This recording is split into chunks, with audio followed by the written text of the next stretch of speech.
Hey everyone. Hi. Can you hear me? Sorry, I forgot my headphones. I'm going to go get my headphones, and I think Ingrid is going to join soon as well. Wait a second.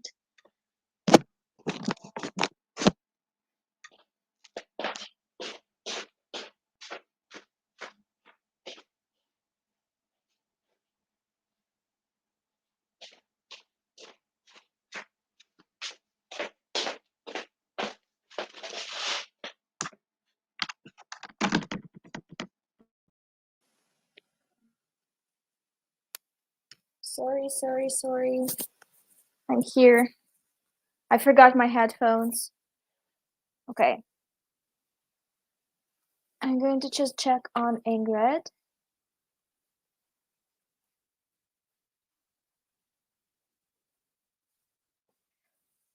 So, I wanted to do a laundry load, another one, because my washing machine just finished one. And I wanted to do it quickly, but I couldn't, so running a bit late. Maybe you will allow me to put my washing machine again, put another load again a bit later, but right now I feel kind of weird about it because I'm the only one here so far. So we'll see. Hopefully you can hear me well. I'm going to wait a second. Tell everyone that I'm here. Okay.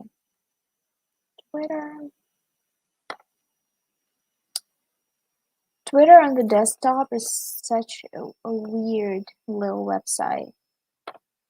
Okay. Live.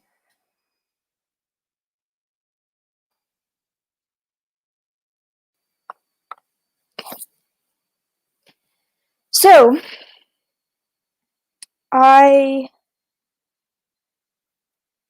just finished watching the episodes, and I gotta say, a lot of fluff and a lot of comedic relief for no reason. Like, I get that they want to balance out the episodes usually, but you always kind of want to get serious episodes at the finale. Like, even the last episode was a bit funny. Like, they tried to make it funny. And um, I also decided that the whole point of putting Geraldine into the picture in the third season is for comedic relief. She could have been just a bland character because they needed her to tie her to Constantine, but they just wanted some comedic relief because other stuff wasn't funny, I guess. Plus, her her with Carolyn makes such a funny dynamic. So I guess that's that also. Okay, so what is going on? Where is Ingrid? Let's see. Let's check.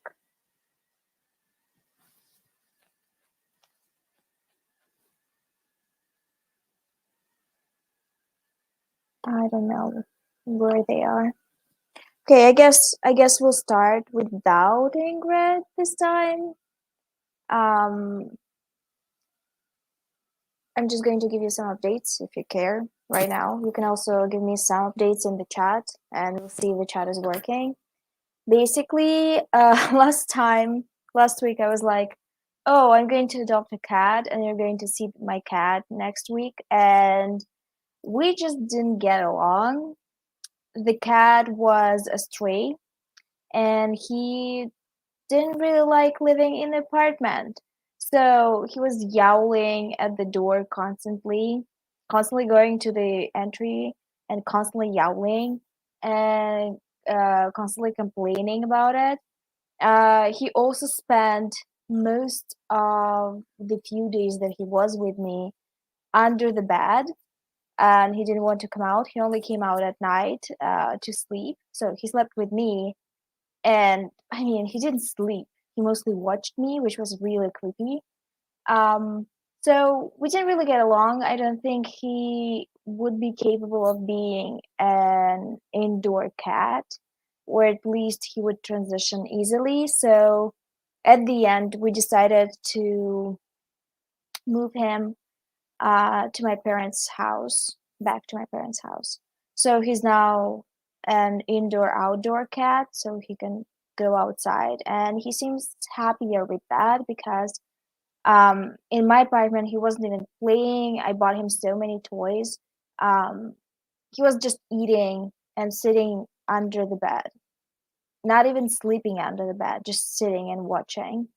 And I don't have a big apartment, so I don't think it's a good space for him. Also, I think cats need more people, especially needy cats. He's a very um, I mean, I guess people were not kind to him in the past, so he, uh, well, at my parents, he requires a lot of attention. And even though I work from home, I cannot really give him much attention because I'm actually working.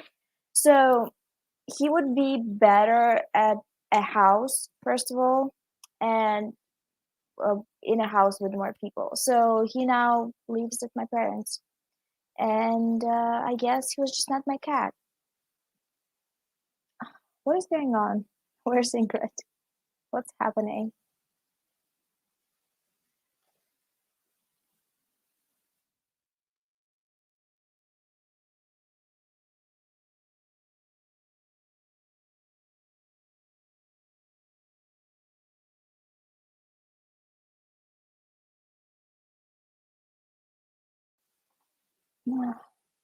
Maybe it's the electricity again because they had some electricity issues in the past. I just don't want to like really start on the episode without them. Also, I just got on my YouTube and the last video is flopping and I'm annoyed by it. Especially I'm annoyed by the video performance tool. I'd rather not see it at all. It's really demotivating. But they decided that every single creator needs to know about their stats and stuff, and it's annoying. Oh, they're here. Hey.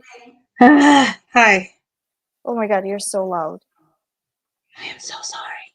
No, it's my microphone. Wait. Not the microphone. You get it. It's my headphones.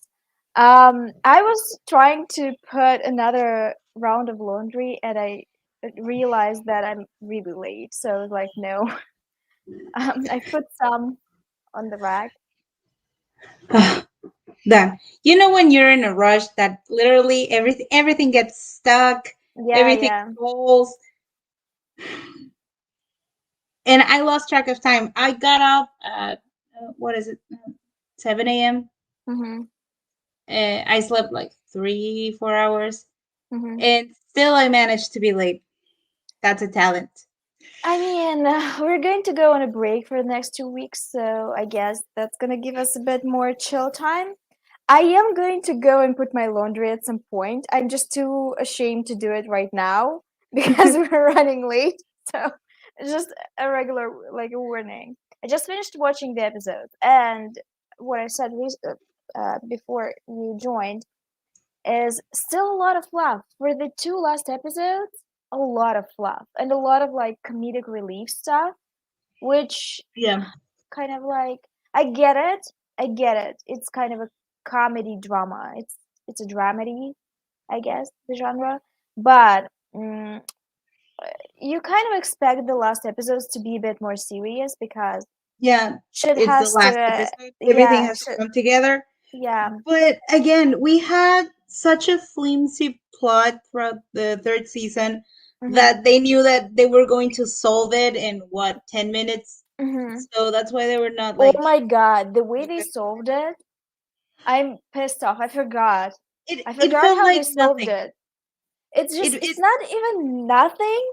It's just fucking stupid. It's so fucking stupid that I fucking cannot because literally what happened, sorry for I guess it's not spoiling, everyone had seen the episodes now. But the fact that Bear, the guy that works for Chill Pill, Better Pill, Chill Pill, Better Pill, Yeah. is like, oh, I actually have cameras, and I only now check them. Excuse me, what? If you had cameras all along, you would check them immediately because you would need. Sorry. You It would need to know what happened, or you would. exactly. And What is that? it's just everything about Bitter Pill seems so inconsequential and irrelevant, and that, like, oh, I have the footage of the last moments of him. It feels so random. It's Like so they didn't know stupid. how to connect the dots at the end, so they just like grabbed whatever was there to just like terrible.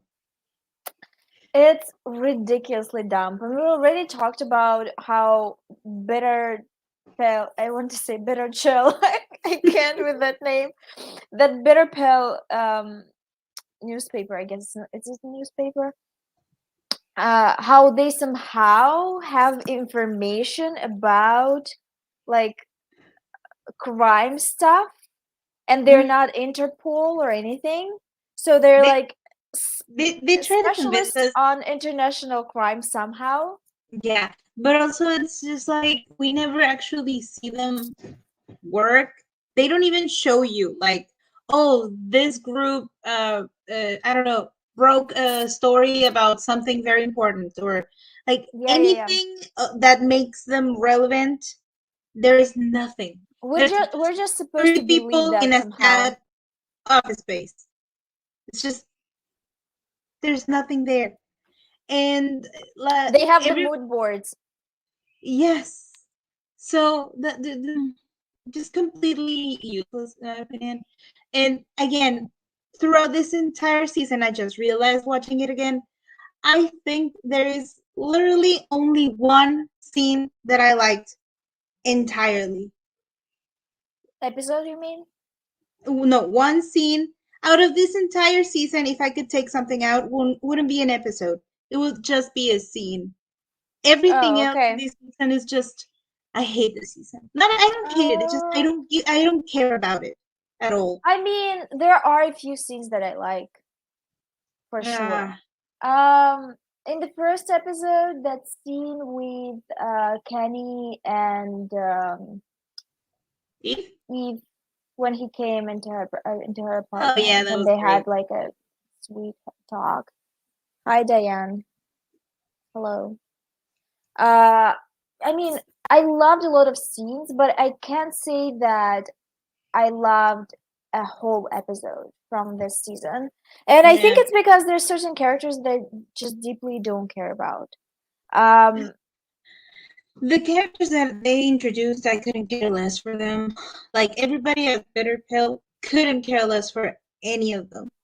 yeah, Um, they were not what else? fleshed out. They were just random I think the only characters. character out of this season that I liked the most The was new Dasha. one, Just Dasha. she has the most substance because she actually is important for the plot and for Villanelle's past, as in like her.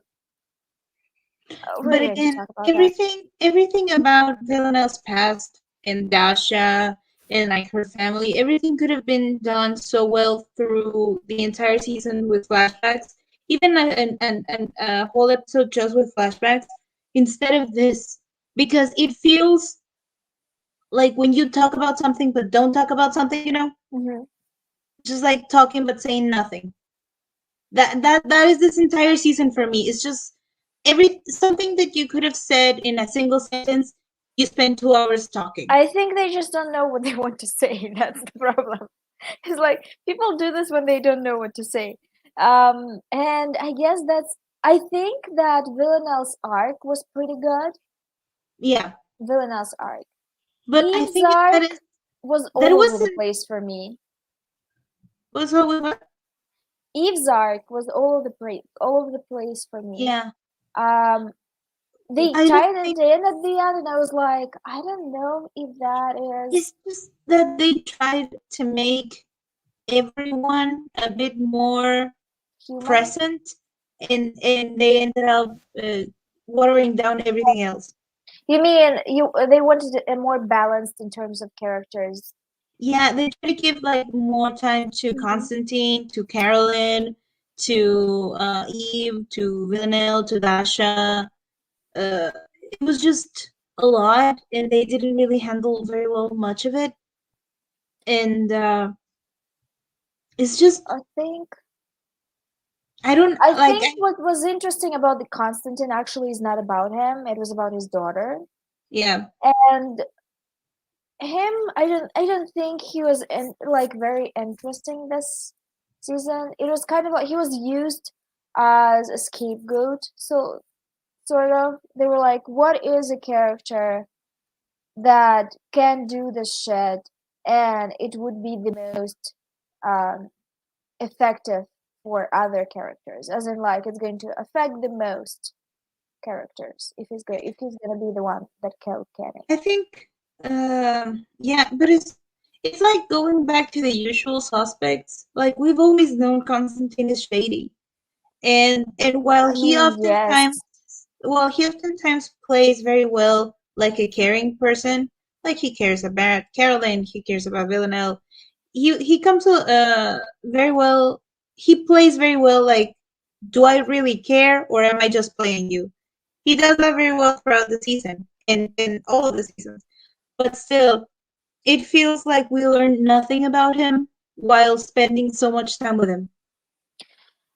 Yeah, yeah. With Carolyn, We know Carolyn though because we know her. The thing is, we also see Constantine's private life.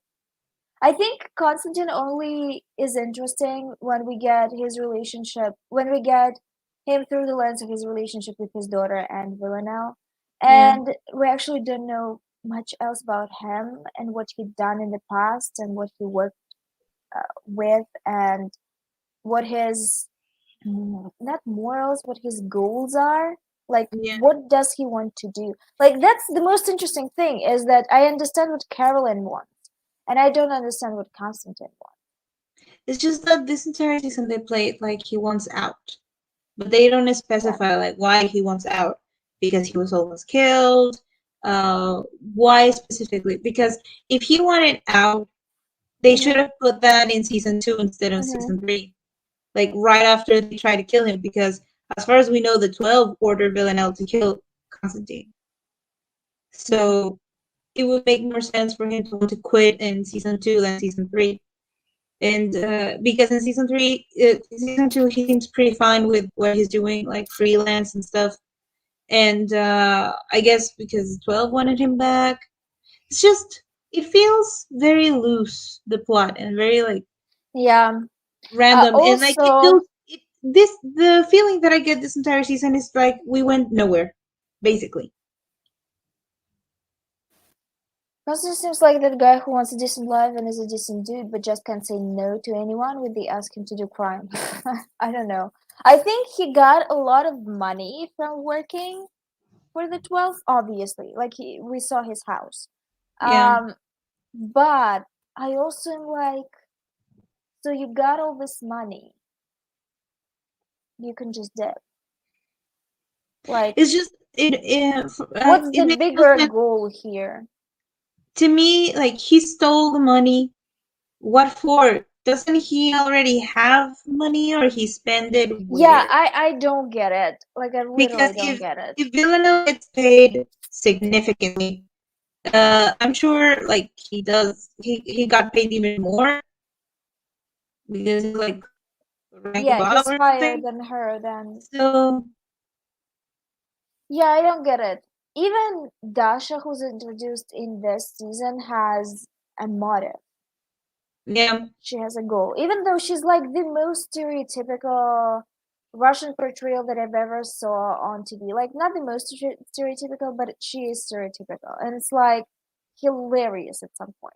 Like, there is a scene in, I think in the seventh episode where they're trying to kill the dude in Scotland, and she's like, "I killed like Americans are so annoying. I killed so many in the Cold War," and I'm like,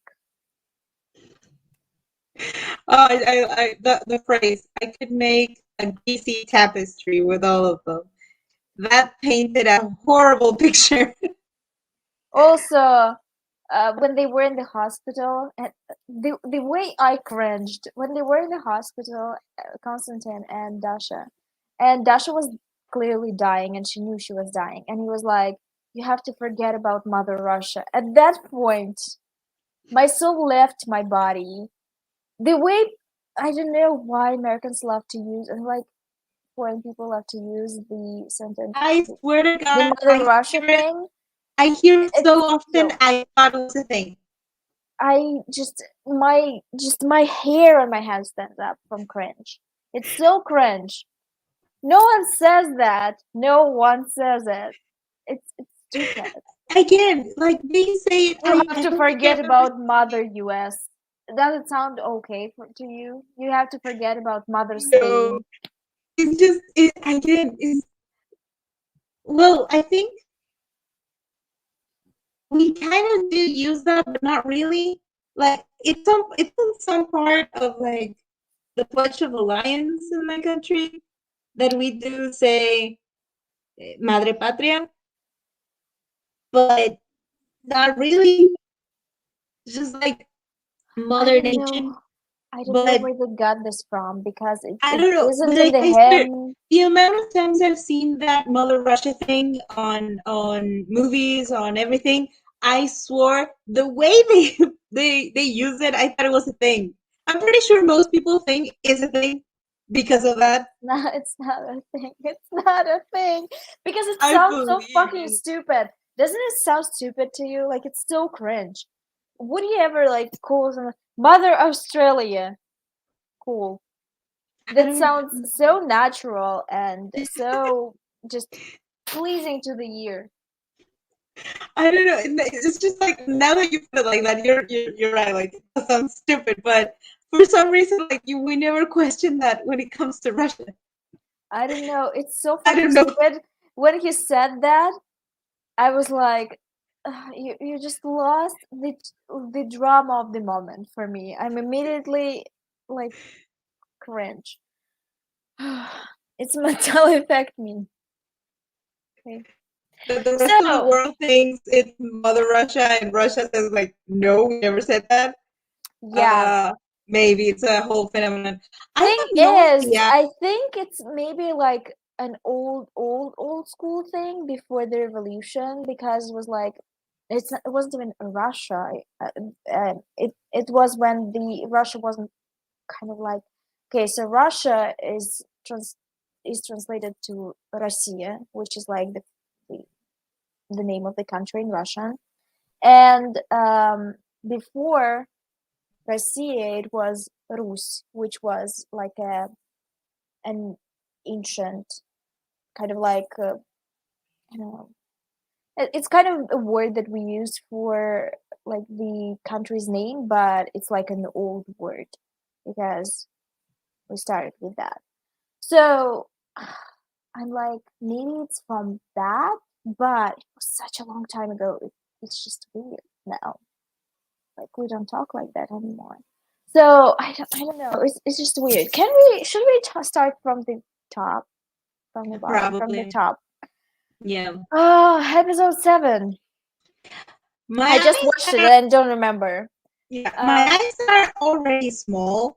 For some reason, they look very dark and tiny right now. I actually wanted to compliment you on your makeup today. Oh, thank you.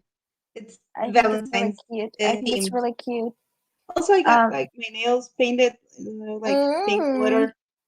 are you thriving? I am doing absolutely nothing. This week has been terrible, but I don't know. I had energy today, so Okay. I only pay an effort when people are going to perceive me. So Okay. we Makes got sense. that as well, at No, least.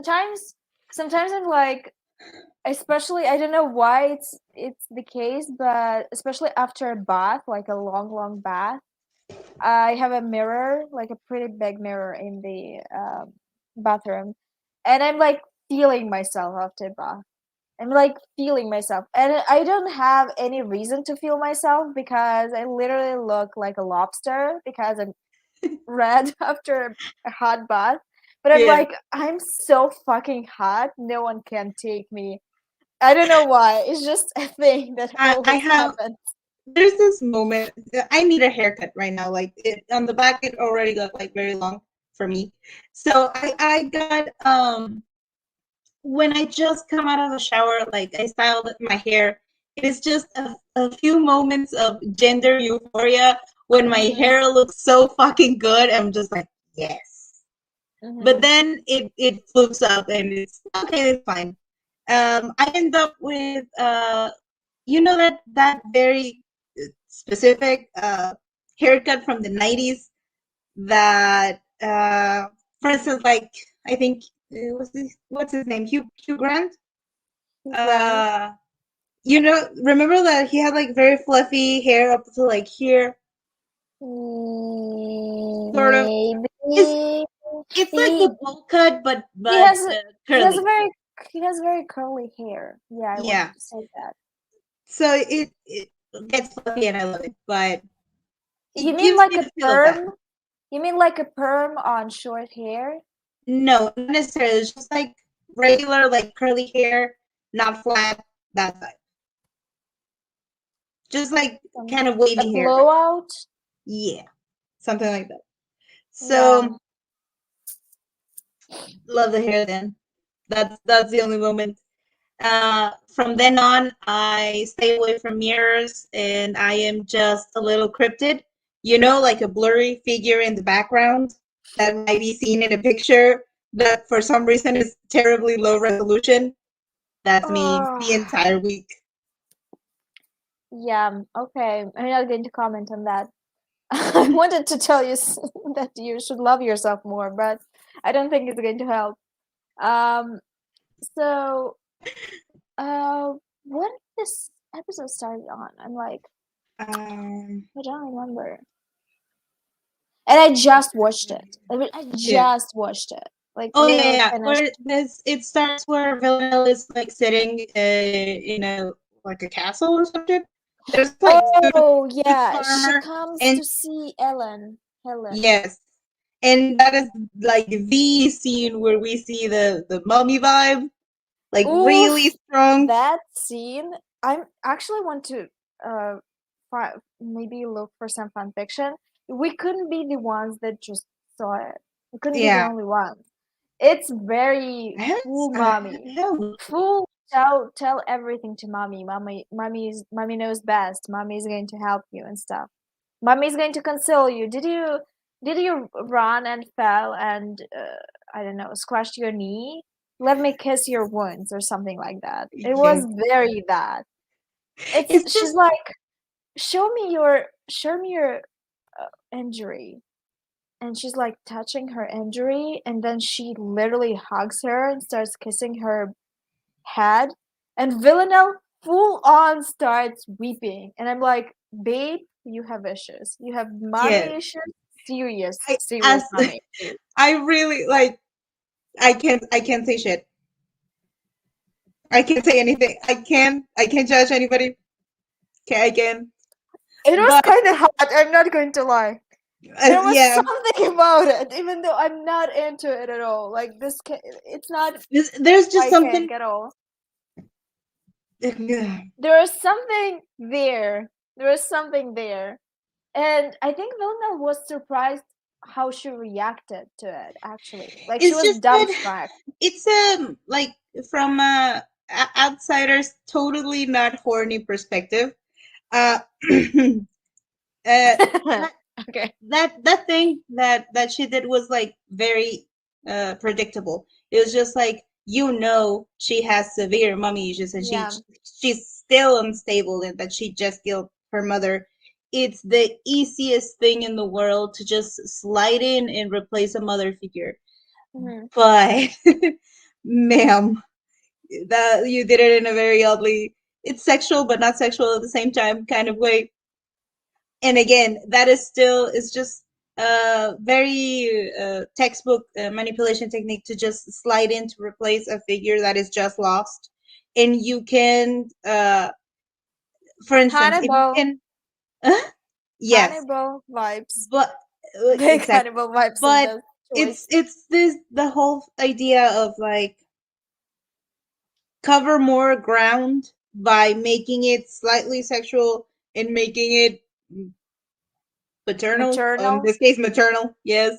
So it should make a very nice like net to trap somebody, but luckily Villanelle is might be unstable, might be vulnerable at a moment like that, but she has been around enough manipulative people, and she herself is like that, so she knows that this bitch is trying to play me. I she think it's she also what she says. She's like, she's crying. No, she's literally going through something. And then when Helen starts telling her that she's a monster, she didn't like that. yeah, Immediately, she didn't like that. You could see it in on her face. it's just that Helen fell back into more what her real mother would have said. It's Hmm. just like you are a monster, and Villanelle in this specific season is just sick and fucking tired of like killing, of being called a monster. She wants something different. So especially it's just how can I say? It's just like I don't know, you just had a huge fight with somebody because they say you are very loud. And then you go to a friend for comfort and they say, well, you are loud, but it's just like, But I love I'm you. not, Yeah, it doesn't matter. yeah, You don't hear the last part. exactly. It's just like you're saying the same shit. Why would I want to hear it from you if I didn't want to hear it from them? So that's why also like ahead, Villanelle at the end repeats that question to Eve, sort of. Yeah, yeah, So yeah. in that moment when Helen was a little bit more clear about trying to manipulate her in the say that I love what you do, I love what you do for us, I love what you are, but just what is convenient to her and to the organization. So Villanelle was like, yeah, yeah, I know what you're doing. Fuck you.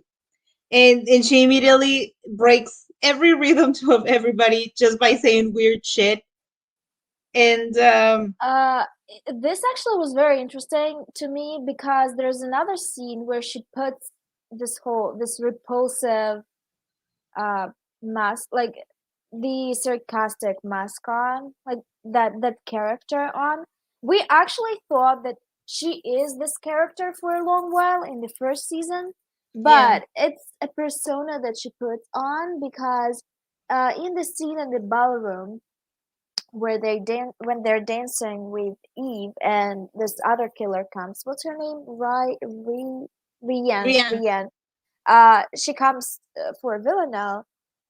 She was very sweet and emotional with Eve, and then we see her back, and she turns around and she has a mask on immediately, like this yeah. sarcastic, take no shit, laugh about everything person. It's just a very good armor that has like you can't really hurt her that way. It's just like there's nowhere for people to sink their teeth in because there is nothing she will make fun of. So Mm-hmm. um that protective layer has served her very well, but Mm-hmm. she's getting tired of like wearing that.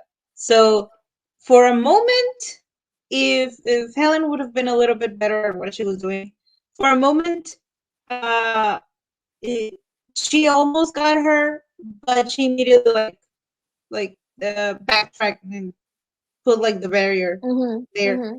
And I also love that there's like a layer, like an underlying layer of danger here because um, Villanelle, when she first comes into the room, tells her, is like kind of looking around, and Helen asks her, "What are you thinking about?" And she's like, "Oh, I'm thinking about the ways I can murder you." Um, and then Helen is kind of like, "So how would you murder me?" And Villanelle immediately jumps into this persona, is like, with this. tiny Tiny chair. chair. I She love the also tiny wants to chair. sit on the chair, but Helen doesn't allow her. And at the end, where Helen leaves her and is like, "I'm not going to give you another job because you're hurt." Um, Villanelle is immediately, oh, like, uh, no, she's upset, obviously, and she's like not pleased with this decision. It's obvious to her that even though she jumped the ranks, she's still under someone, and it's something that she wanted to surpass.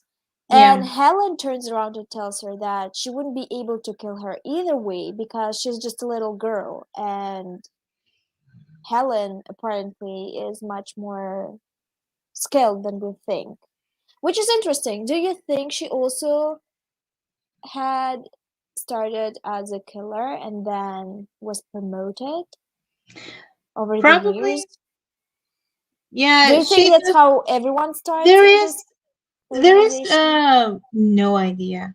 But there is like a lot of potential for that character.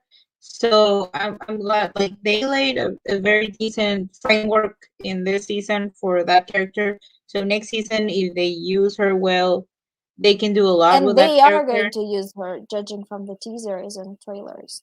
Yeah, but again, at this point, I don't know if I should trust them. Um, with like trailers and stuff. So there is a lot of potential for that character, especially Mm-hmm. because she has such a an interesting attitude that we haven't seen in this show. Mm-hmm. That she's so calm and Mm-hmm. collected that it makes you feel like everybody else around her is just like A mess. just a child throwing a tantrum. Mm-hmm. She can like reduce people to that, and that is very interesting. I also think that um I want to I know, also think that maybe she's cool and collected because it doesn't have to do anything with her. Like nothing so far was like, personal for for her. instance, for her, for this character, I would believe she's truly cold, like to the bone. Whereas, like, if they, or at least they should try. Like, Mm-hmm. if you threaten to kill her family, she's like, go ahead, I don't care. You So think? like that level of like coldness where like her family is literally just like a front or something that they don't really matter. That would be a very interesting like contrast to her like sort of motherly nature. Uh, we saw her talking to her child. Yeah. And she didn't But seem to care much about the child's suffering. yeah, So, she was like keeping an even tone when talking to the kid, mhm. but when like her mother calls her, she's like, oh, don't believe her. She's like, she's just making a fuss. It's just okay, interesting way.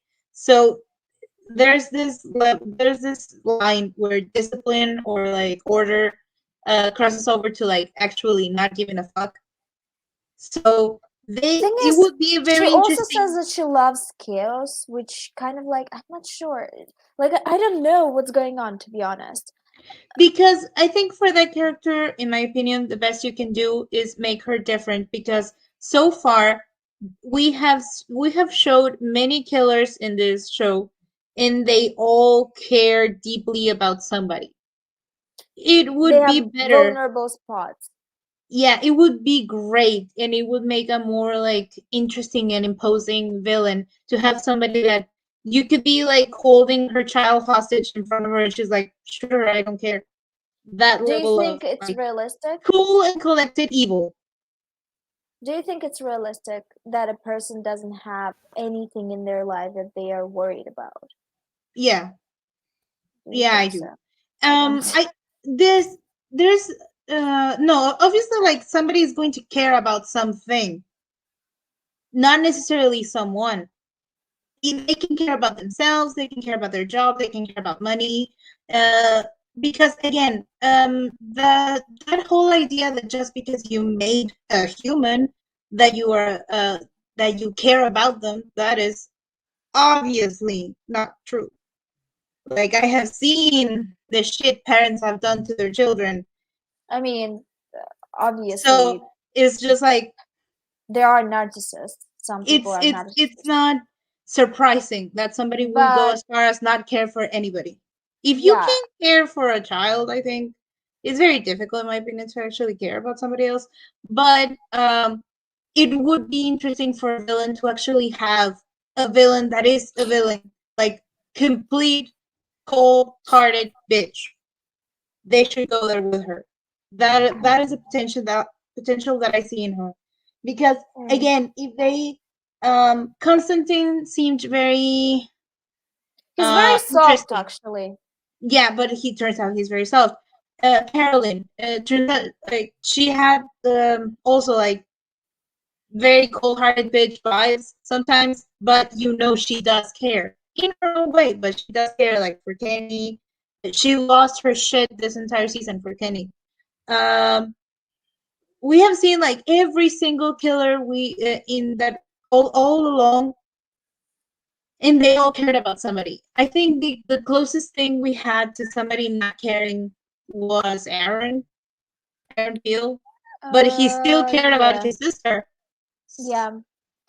They just never thought Cared is a very big word there, because I'm sure if came to shove at some point, he'd be considering murdering her, because probably, yeah, he's like, he loved her in a way that you love a like a pet. favorite toy, or Oh yeah, yeah, a pet.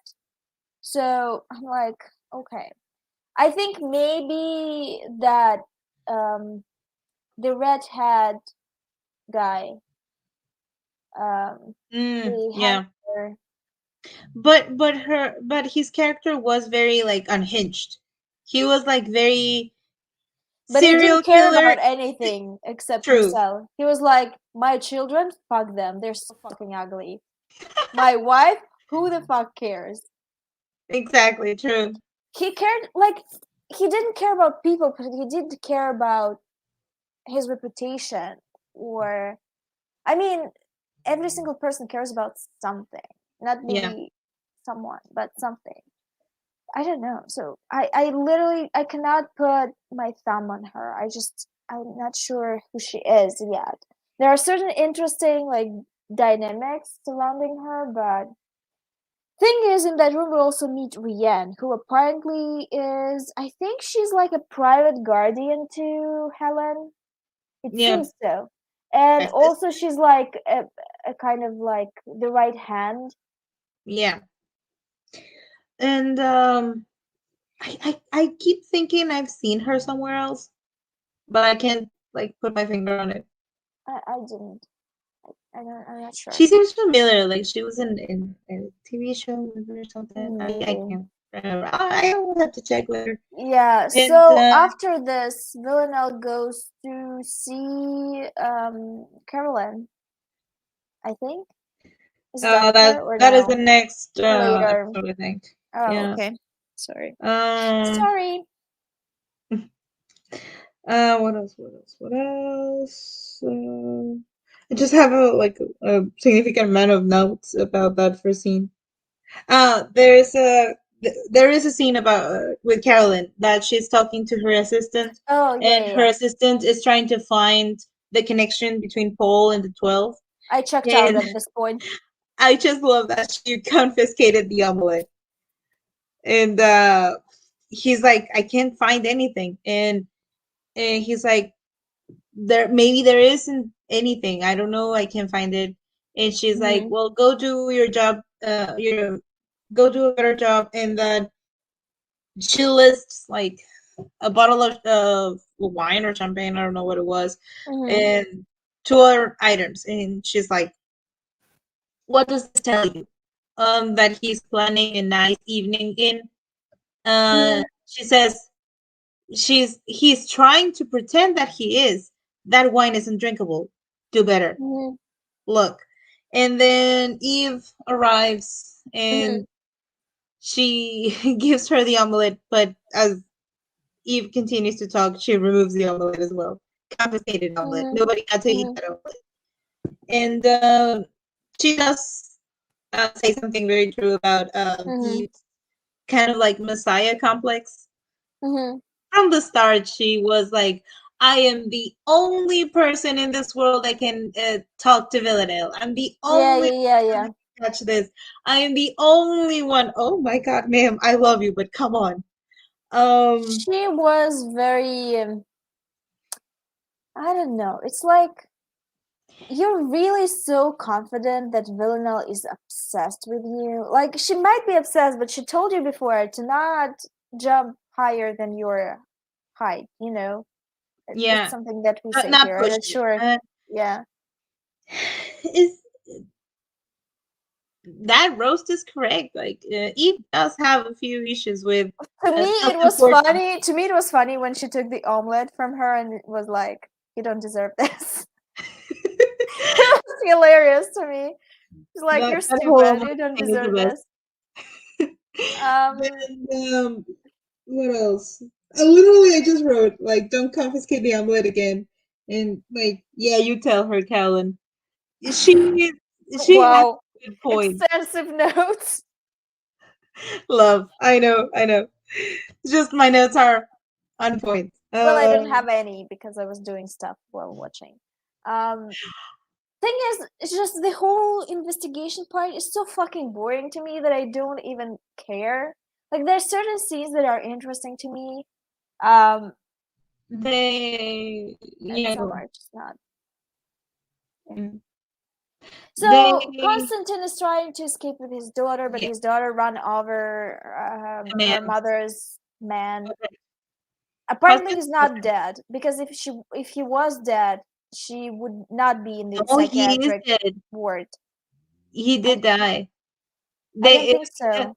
Constantine said that is like, oh, you can ask I think he says that to Dasha or I don't know to whom, but he does it like everybody knows my daughter is it's like crazy. You can ask my ex-wife's boyfriend, or you would if he wasn't dead. Oh, They just, I I didn't think they catch just that. immediately pleaded that it was a head case. That's why they sent her to like a psych ward instead of a. I It's just mean, she it wouldn't. I Then don't. it's naive because she wouldn't have left either way for years and years because they are there for life Yeah, here. it's I can't tell if it was a prison like No, it was either. There are two ways, honestly: a psychic ward or a prison for youth. yeah. Basically, it's like a prison for younger people that are not 18 yet. Um, yeah. I don't know. I just couldn't tell which one of those were, but they did probably because she was like very calm and very cheerful about it. They brought in a psychiatrist to evaluate her, and that's where they like he figured out she's disturbed to say the least, Like and she was the, laughing. the um the way justice here is set up in Russia, I would highly doubt that anyone would come to evaluate her at all, because usually psychiatrists involve themselves only when the lawyer of the person claims that the person has some issues. So I Maybe highly doubt Constantine that. tried to like move things Maybe, I don't quickly as know, possible. but this whole thing, like he expected them to let her go. It was so funny to me. Also, he offered money, and somehow it was explaining why he thought that they're going to let her. And like, people don't just disappear from prisons. It's just not. It's not happening. Yeah, Even if you want to make it so someone goes, uh, you need to bribe someone else, like a judge, or you need to bribe the committee that decides to let people go early, but they still have to serve some time. It's not. It's not that easy. Like it's not it was. It seemed like he thought it's gonna be so easy. That's why I thought he's alive, because otherwise, like, maybe if he was alive, then he would be able to report her to the police or not report her, and then that would have changed things, you know. I have no idea. Like that. But it was very ridiculous that Constantine thought that he could just bribe one man and that Yeah, would be that. and not just met a psychiatrist that has nothing to do with it. Like, what do you expect this dude to do? He says just like, "Oh, you just need to sign her and sign the paper and she will leave." Like, sir, that's not how it She works. killed a man. People don't So, just go when they kill a man. and they Mental start health. like hinting about Constantine's heart, that he's not feeling well. They actually started hinting at it earlier Yeah, in previous with episodes. I with didn't want to mention to spoil. yeah, with yeah, me too. With every time that somebody scared him and he would Yeah. scream because everybody chose to like wait for him in the dark all the time. And what else? He fights with his daughter. His daughter is very nonchalant and she thinks it's a joke. She's like, "Ha ha ha! I killed a dude. How funny!" Uh, Yeah, look at this. What it's called in English? The knife out of a a toothpick. shank. Yeah. Look at this thing that like this girl gave me. Isn't it fun? Etc. etc. She's like, oh my god, this is the most like the funnest place in the world. I love it. When are you Yeah, getting me out? And he's like, I'm not getting you out. And she's like, oh my god, you're acting like such a parent right now. I think honestly, the crux of her issues are mostly her father, yeah. because But of his she's attitude. He never wanted to actually parent her. It's obvious. I do think it's like Villanelle. I actually think she's a lot like Villanelle, and she's already like pathological, even without like the way her father raised her. It's just that she already didn't have like much empathy or anything to begin with, and then her father kind of prepared her I for a mean, life that would include like murder and everything, because she you never can really like cared. lack empathy, but you still can understand that doing something bad is bad.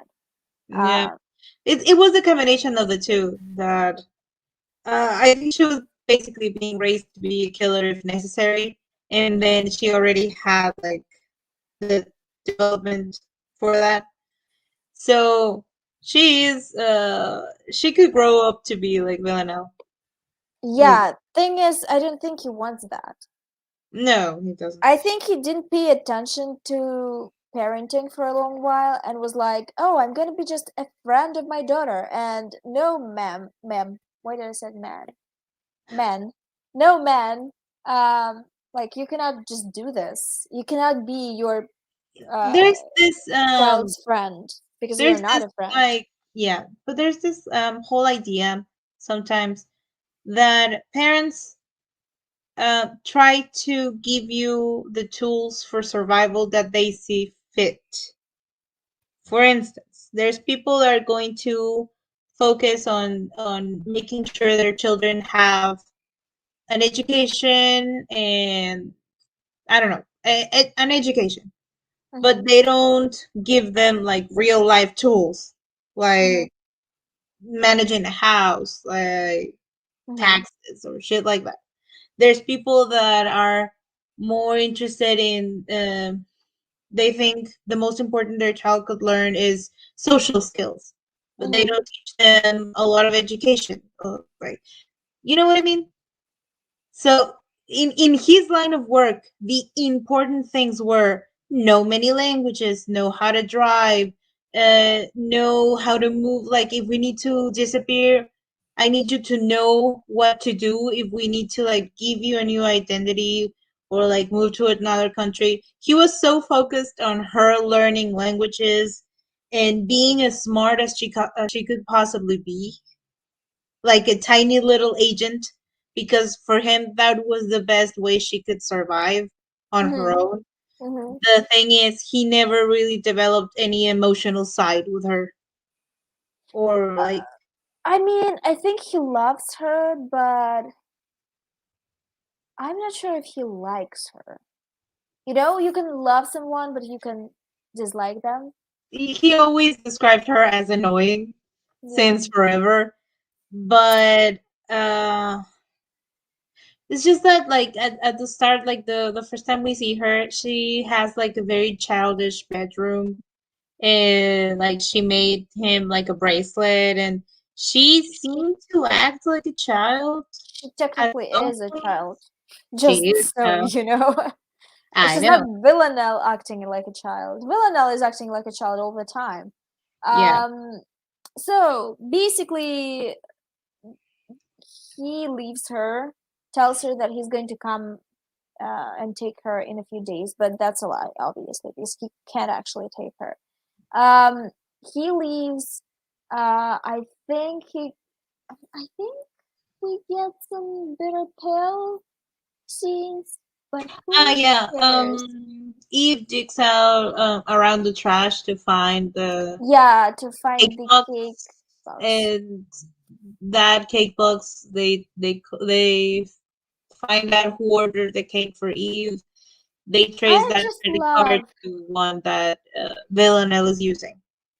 I just love that she was not concerned with that when she got the cake and threw it away.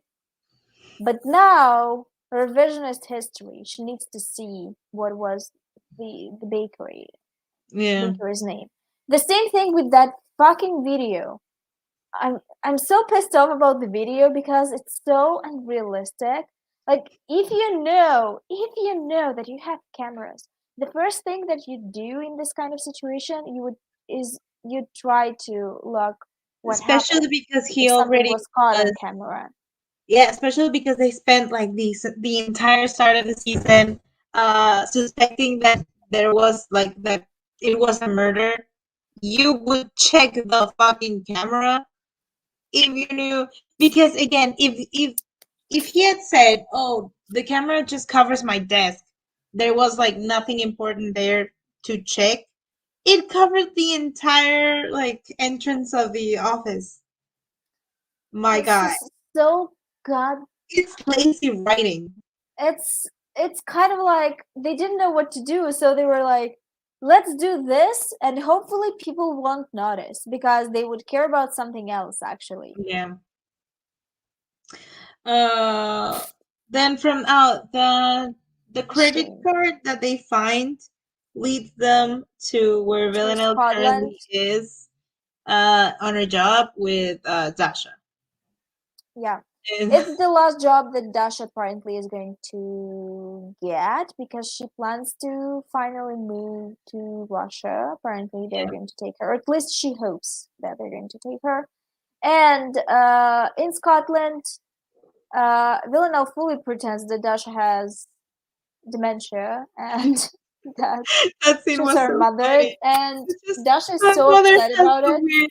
My mother has a weird sense of humor. It's dementia. And they're Okay. in the elevator, they're fighting. They're constantly fighting, like kind of play fighting on the strip, but I think Villanelle was resolute in that she wanted to kill Dasha.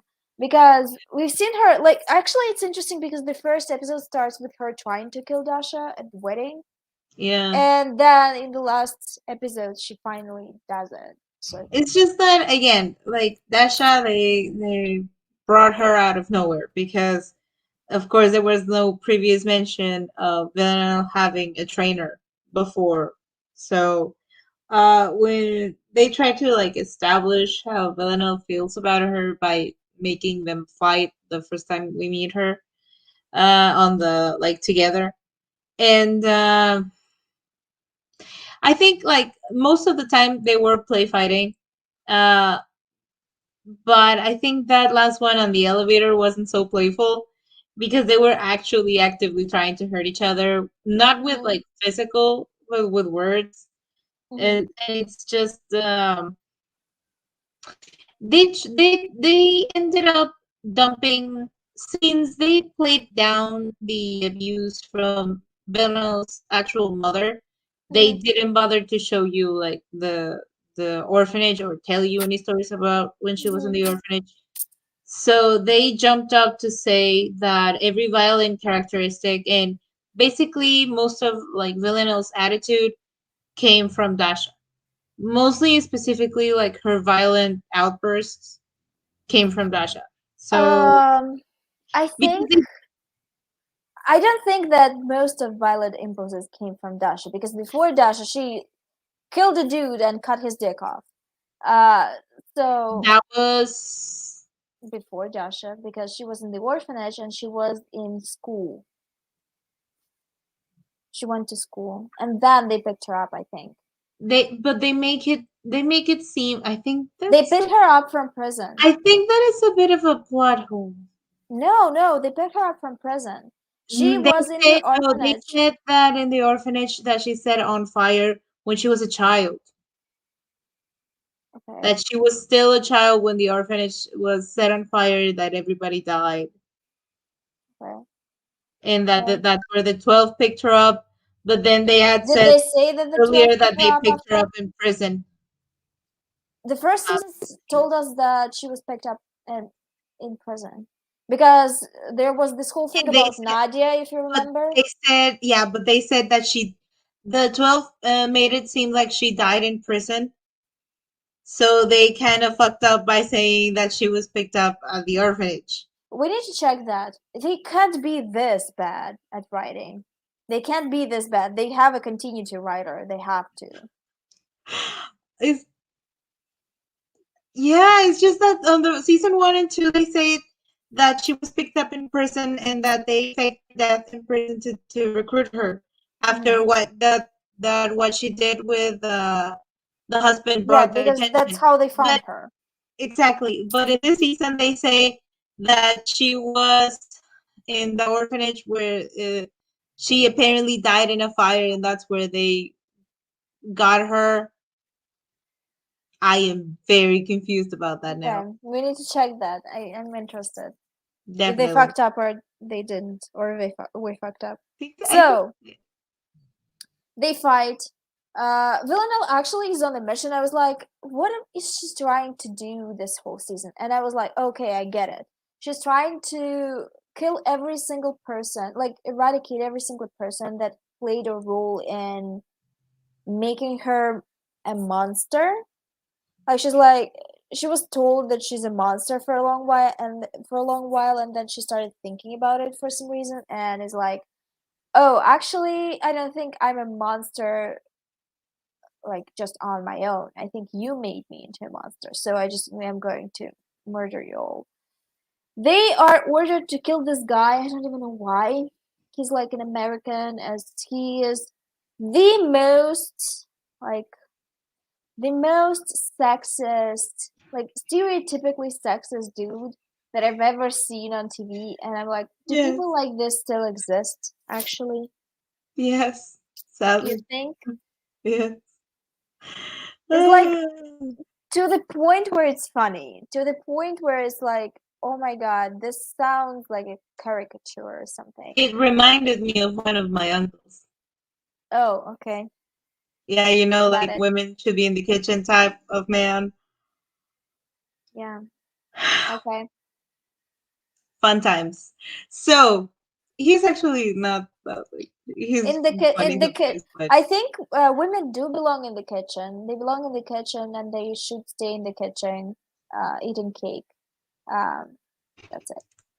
That's all I and want to say. I actually like the green outfit that Villanelle is I wearing. hate the jacket. It The looks jacket is hideous, but the pants, the pants. I those also want to pants say the were pants are amazing. so cute. I love the color. Yes, and the cut of the pants is very nice. I would actually love to like have pants like that. Love them. I also loved her outfits in these two episodes. The Yeah, outfit in the first scene was very nice. yes, with the like green coat. Yeah, Oh, yeah. she's wearing a lot of green lately. Um, yeah, the outfits on the last episodes they improved. Maybe they Actually hired got somebody else. better. No, I think they were trying to go Probably. for like uh Spanish inspired, like they go for country inspired stuff, and they for some reason were like uh Russian looking ugly ass patterns are very Spanish actually, I think. But well, yeah, probably. It's just because the on earlier seasons, even when she was like in disguise for other countries, she didn't look like the outfits were fine. Yeah. This season is just the first person that did Someone the went off outfits the rails in the terrible. wardrobe department. Somebody was going through something with In the wardrobe department, yeah. yes, they were not having a great time. There were issues there present. And that was like your job was not the way to externalize those issues. Damn those parents. Then They're playing golf. They see this guy. He's yeah, very loud and annoying. They pretend that the ball like throw falls into rolled in the rolled forest off. Yeah, and they ask and his help for his help. And the way they just shaded this man, the way they just shaded him, yes. he is just on his knees looking for the ball. His ass is out, like full cheeks out, Do you because know what we it was a friend of mine gave me that phrase. Do you know what they we call it when like really big men just like lean down and you can see the crack? at the crack, I don't know. Yeah. That he's showing his plumber license. Okay, because plumbers do Just this. yeah, Yeah, because the stereotypical like plumber, it's always like a big guy with the ass crack showing. So it's the plumber license. Fun times. it's good when it's just the crack. I once saw the balls because the guy came in like trainers. I was very young actually, but I still remember this because it was so shocking to me. Um, I was at my aunt's. I was at my aunt's, and they told the guy to come. Are you okay? I don't think you're okay. No, it's just So no. they called a plumber to like fix the toilet. Like the water wasn't um you couldn't push the water down. And he came and he wasn't like old trainers, as in like pants, trainer pants, Yep. tracksuit. Is it a tracksuit? I think it's a tracksuit. So they were very old, the pants, and I think he didn't know or didn't care that they have holes in the genital region, Nasty.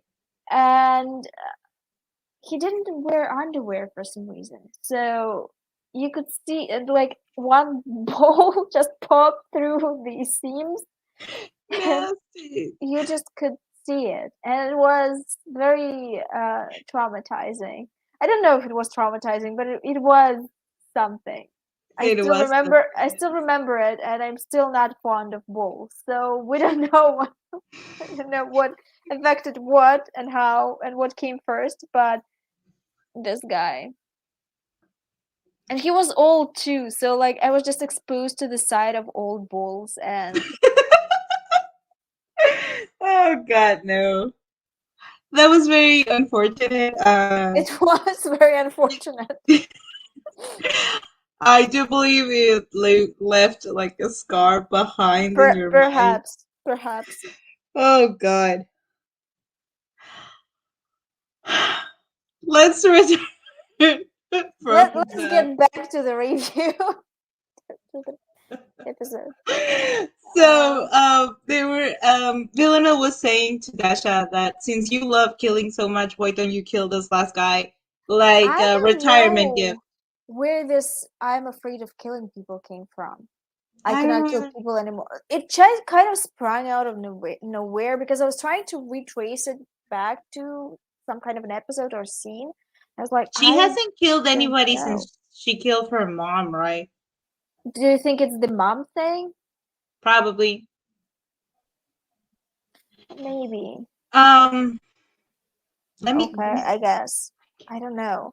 I was just like, it kind of came out of nowhere, and I don't know what you're trying to do here. I mean, I know what you're trying to do. I just don't think it's justified in a way, or it was hinted before. Like, I'm not sure if you're actually writing a story here, or you're just trying to add things that you want to add because you want to. Like, I don't know. I don't know. I don't know if there was enough continuity for me and foreshadowing for that to be an issue. The no killing thing. I think I can remember. Like, I'm pretty sure she hasn't killed anybody since her mom, so she might be like blocked or something. Like writer's block, but killer's block. Killer's block, yeah. And they, in my opinion, they did go a little bit too far with Villanelle being like, she doesn't want to kill, or that I um mean, she usually she doesn't doesn't really want want to to see kill. violence or something. It's just they pushed it a little bit too far, in my opinion, because they spent enough time during the first seasons telling you that she's a psychopath to suddenly not wanting to kill somebody because of reasons. Um, I think all kinds of people can have PTSD from things, so sure. I don't know, but that's a theory that I have right now because that's the only working theory. Um, I think maybe they're trying to show that she was killing people because I mean the thing is she was killing people because she was good at it. You know, that was her whole motivation But and they she did loved make the it. money. But it's just it reminded me of something. Oh, Yeah. the way Dasha was talking about killing, of like Really? counting the last breaths and seeing the eyes of the Uh-huh, person uh-huh. you're killing. That's exactly how Villanelle described killing on the first seasons. Okay. So maybe So she realized that she got that from Dasha, Dasha, and that was not really hers. Perhaps, maybe. maybe. If we're looking back into her kills that were natural, I don't know how to call that. The kills that she made because she wanted to, not because she was paid for them. They're Yeah. all emotional kills. Um, the kill, the kill of what's her fucking name? The fucking her girlfriend, her girlfriend, ex-girlfriend, not girlfriend, her teacher. Nadia? Is her name? No, her name's not Nadia. The teacher that she had an affair with, um, Oh, Anna. Anna. Yeah, the most basic of names in Russia, and I was like, "What's her name?" Anyway, Anna. We have Um, Anna's, Anastasia's, and I think Katya is the most popular. Ekaterina. These are like the most popular names. So, she killed Anna's husband because of emotional reasons, because she loved Anna and she wanted to be with her, and she thought that Anna is like our working theory was that Anna was complaining to her about her husband a lot, maybe, and she took yeah, it to heart and then killed him. So she yeah, thought that she's like letting Anna go and giving her freedom and stuff to be with her. So it was an emotional kill. The other yeah. kills, when she kills Nadia, she kills her for personal reasons as well because um, actually I don't know why. Why did she kill Nadia? It was an I mean, she order wasn't. from the 12. It Was was it? more like, yeah, because she was about to like confess and stuff. Wow. Wow. But Do you not see it? One of my lamps is just winking. special effects. I don't think It you was see it. no, I can't. Um, but It's imagine it's annoying. distracting. It's very annoying. Yeah, It's funny because there was this the second one because the first one started working properly and the second one broke down somehow. Anyway, I don't. If that was an order, then okay, I guess. She kills. She kills to escape sometimes, like with Rianne, for example. She kills to like they're all practical reasons that you could understand as a human in general. Um, she but then kills. there's wild kills here and there as well. Like the well, technically it fits into the mission, but remember that like bodyguard that Aaron's sister had? She just grabbed the Oh, woman and threw her she into threw traffic. her under the bus. Uh, I mean, I guess it did fit into the mission, but also I don't know. I think sometimes she was during those like episodes, she was trying to impress other people a lot with her skill. With True. that bodyguard, she I was trying to think impress Eve. her kills for me fall into it's a mission, it's emotional, or it's a fit of like she lost control and the only way she knew how to deal with it was through violence. I mean, violence Because is when she emotional, isn't it? Because you're angry.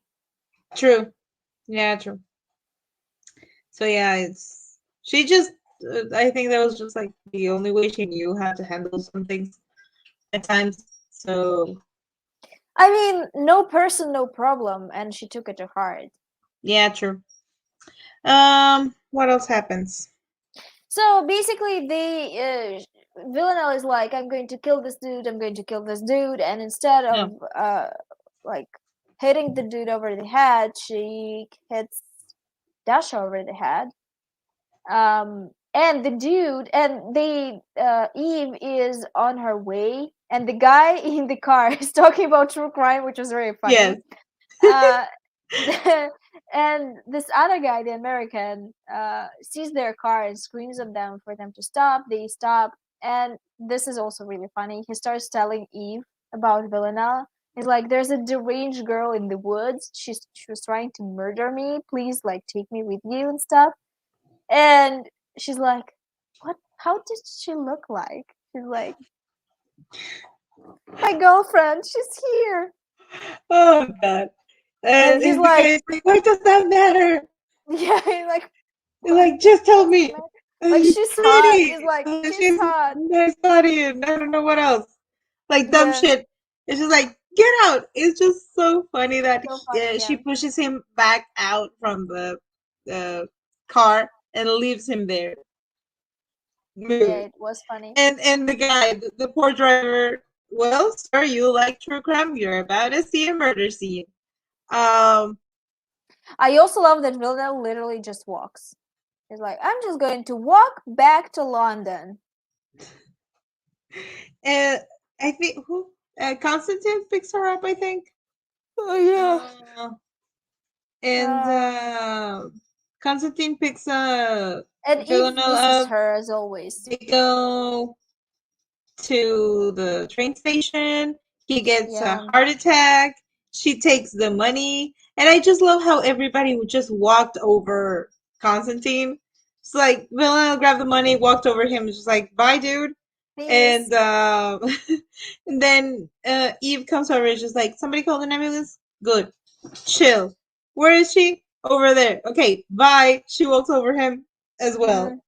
It's just, sir, And you said Villanelle something. gets on the train and they miss each other again. They do wave, which was cute. Yeah, it was Thing cute. is, there was this other thing. Eve finds Dasha in the woods and she steps on her, and I'm like, Oh yeah. I actually sometimes think that Eve is more violent than Villanelle. Like Villanelle is capable of it and she can do it. She knows how to kill people, and Eve doesn't know how to kill people, but she really wants to. Yeah. Like she actively wants to kill people. And Villanelle is like, it's just a skill. It's just something I'm good at. And Villanelle is like, it's just something I'm bad at, but I really want to try. You know? Exactly. Like, there's a difference between them, and sometimes I'm like, Eve is What is more that little dangerous. chaos? She just wants to show us that she's the agent of chaos. Anarchy, chaos, disrespect your surroundings. Yeah. Are you done, ma'am? No, okay. No, she wants Still to. going. Yeah, she wants to protest a bit more. So they miss each other, and we see Konstantin and Dasha in the same hospital. Hospital. What are the odds, honestly? What are the odds? They're in different places. It makes no sense to me. But I don't know. They just wanted to. Is there just one hospital in Maybe they Scotland? just wanted to have like something of a cliffhanger for the next episode, I guess. Yeah, because I think it starts in the hospital. Does it start in the hospital? Basically, what happens in the hospital is, uh, it's like there was a monologue from Constantine, which is important to his character. He's like, I feel like I'm backed into a corner by people. I'm like a bad guy, and I'm just waiting for another bad guy to murder him. And then he gets a heart attack. I think we missed a What? very Important? scene with Geraldine where she Oh, with manipulates Constantine. that she does have skills for manipulation a Listen, little bit I was at actually a least. little bit proud of her because she was such a Yes. wet rag and she allowed everyone to step on her. And she actually did something, and she played the role very well. Yeah. So she finally realized that Constantine was playing her for I information. mean, I don't know how she even looked at him. Like, this guy is ancient compared to you. He's ancient. What is wrong with you? Also, again, She just it really loves damaged fruit, as we know from the previous yes, episode. but again, I can excuse big age gaps when there is nothing resembling I don't know, a I honestly just familiar relationship between them. I don't care about the moral part of an age gap. I'm just like, this dude is old and he's not that attractive. Like, what are you looking for here? And he's not even like a good dude.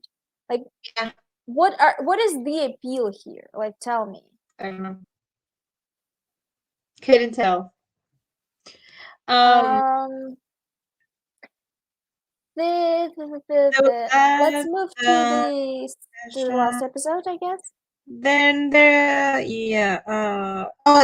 They killed Carolyn's assistant. Uh, there was a very ridiculous Yeah, scene where they show him underwater, and it's like the worst CGI I've seen in a while. yeah, the doll was bad. It's- I think they just kind of photoshopped a picture of The him doll was very underwater. pale too. Like, it didn't look like him. It was just a weird effect. And Um, Rian is the one that killed him. yeah, Um, and what else? What I the think wrote at the end of this? I think Carolyn and Geraldine have a dinner as well at home. Yeah, they Carolyn gets the have news about the guy. I think his name is Mole or Mal or something. yeah Mo. Mo. They have a fight again because Carolyn refuses to have an emotional response to her assistant being dead, and also she was she got the news that he was dead, and she kind of sat down on the couch and didn't move, and Geraldine was just like, "Mom, the bathtub is overflowing," and she's demanding an emotional response until Carolyn just breaks some stuff Starts and is throwing like, shit. that's it. That's the emotional response that you wanted.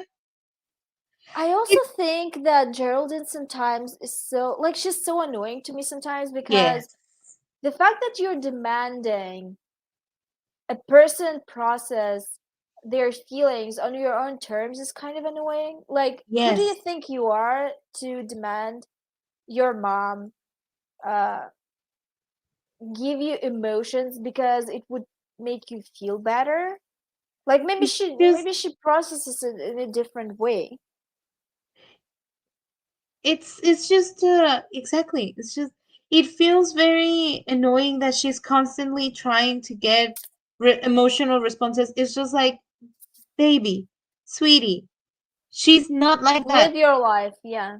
Move on. And I understand somebody trying to like get the approval and to get closer to their parents and whatnot, but it's just ridiculous to say the only way, instead of compromising and getting to like, oh, you're like this, I'm like this, we can meet in the middle or something. It's just like, oh no, you need to start reacting like me because it's the correct way. It's just, if you're not crying and tearing out your hair, then it's not the right way to process this. It's just, honey, no. People process things differently and people feel things differently. I think she's projecting her own feelings on Carolyn a lot. I think because there's this idea where there's people that think their way is the only way. She's very like that to me. And she also, there's, it's like a moral high ground Hmm. where she thinks like, oh, I'm like this, like this, like this, I am a better human than you, sort of thing. And there is this whole idea that she thinks she needs to fix her mom, that she needs to help her somehow. Your To me, mother it never asked also, for that. I don't know, maybe it's like a cultural thing, but to me also it like reads so disrespectful. Like Yes. your Yeah, here mom too. is much older than you, and you're demanding things from her, and And you're like also, pestering her all the time. Like exactly, shut the fuck up. the audacity to say, I am going to teach you how to do something. And that something is like process emotions or whatever. It's just like, don't worry, mom, I will teach you how to behave. Excuse me? You Like yeah, disrespectful I child? also don't. I don't see, like I would never come to my dad or mom and say, you know what?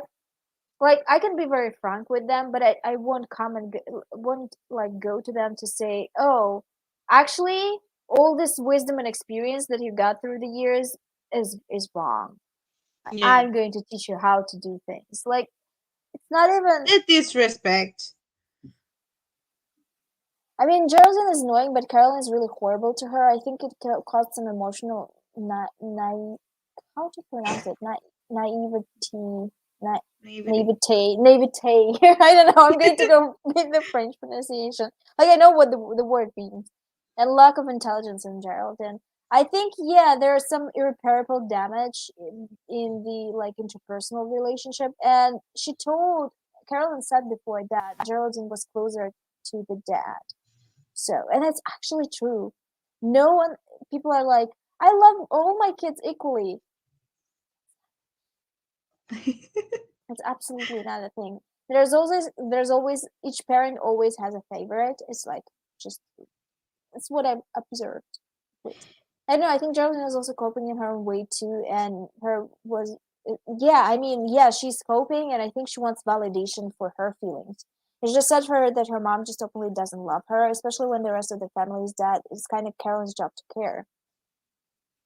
Yeah, yeah, you can be close to your other parent without treating your daughter like shit. It's kind of your job to pretend you like them equally. I mean, would you rather your It's parent pretended that what, they like you or yeah, tell but you the it truth? confuses me I somewhat. don't Like, think she I don't think she uh hates her, or I don't think she like doesn't love her. I think she I loves her think it's because just, we it get this feels discussion at the end.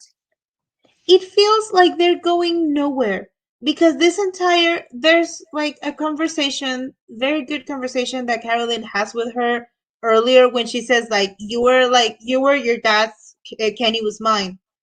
And that, I think that conversation should have been enough for Geraldine to understand. Your mother loves you in her own way. You cannot force her to change everything that she is and how she processes everything so she can love you the way that you want her to. I think it's a big, big process of growing up to understand that there is a difference between how can I say it? That people sometimes are different. I For mean, instance, yes. if you want, if your love language is talking and somebody's love language is actions, you cannot force them to change because it's not fair. They're not forcing you to change. So I at certain point this entire season, Geraldine behaves like a puppy that is kicked and still returns to like try and seek for love. It's just at this point there's a moment where she should have quit or gotten angry, because that we got that but with Constantine, where she says like, oh, I knew you were using me, so fuck you and go away. I Hmm. hope you die. So what I mean is that I'm not saying she should have like um I don't know, hate her mom or anything. There was no need just at that point to say, you know what, I have done my fucking best. I don't understand you. Or I understand that you love me in this way and that way. And you know what? You're right. I'm not going to change you. You're not going to change me. Let's go our separate ways. I know I love you. You know I love you. That's it. We're cool. Bye. That should be the thing. Like, if she went to therapy, that's what we would try to reach. For her to understand that, yes, her mother loves you in her own way, and that you love your mother in your way. They're different. You're not going to be able to change each other. Go in peace knowing that at least she does care about you. So Carolyn doesn't really try though. Carolyn is being annoying, but she just seems she is desperate. I don't.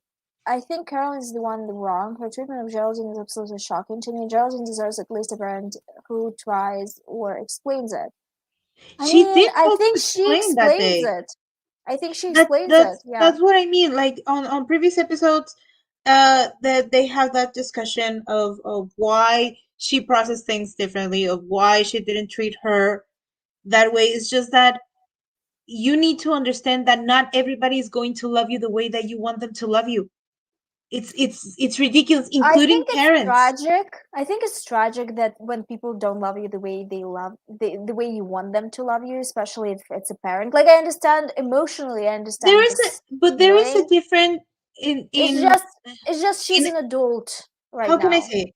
There's a difference in amounts, for instance, like in a measurement type of way, that she doesn't love you enough. She does love you enough. She just loves you differently. There are different ways to love people. There's people that are loud about their love. There's people that are quiet about their love. There's people that don't know how to express it, but it's there. Like, for instance, if something had happened to Geraldine in this season, if somebody had taken her and everything, her mom would have gone fucking mad and gone after her, and she would have shot many people in the face to save her. That is the way Carolyn knows how to love. You cannot magically wave a wand and make somebody emotional and soft and caring the way you are. It's just like especially because we're used to like seeing different kinds of love with, for instance, Villanelle loves in her own way. She might not be healthy, she not might be sweet, she not might be gentle and caring and loving like somebody else would be, but in her own way she knows how to love uh Eve. Constantine knows loves her daughter in his own way. So everybody shows love in the way they know how, and you can see that behind them in their history. Like, how do you expect somebody to be warm and caring when there has never been anything warm and caring in your life before?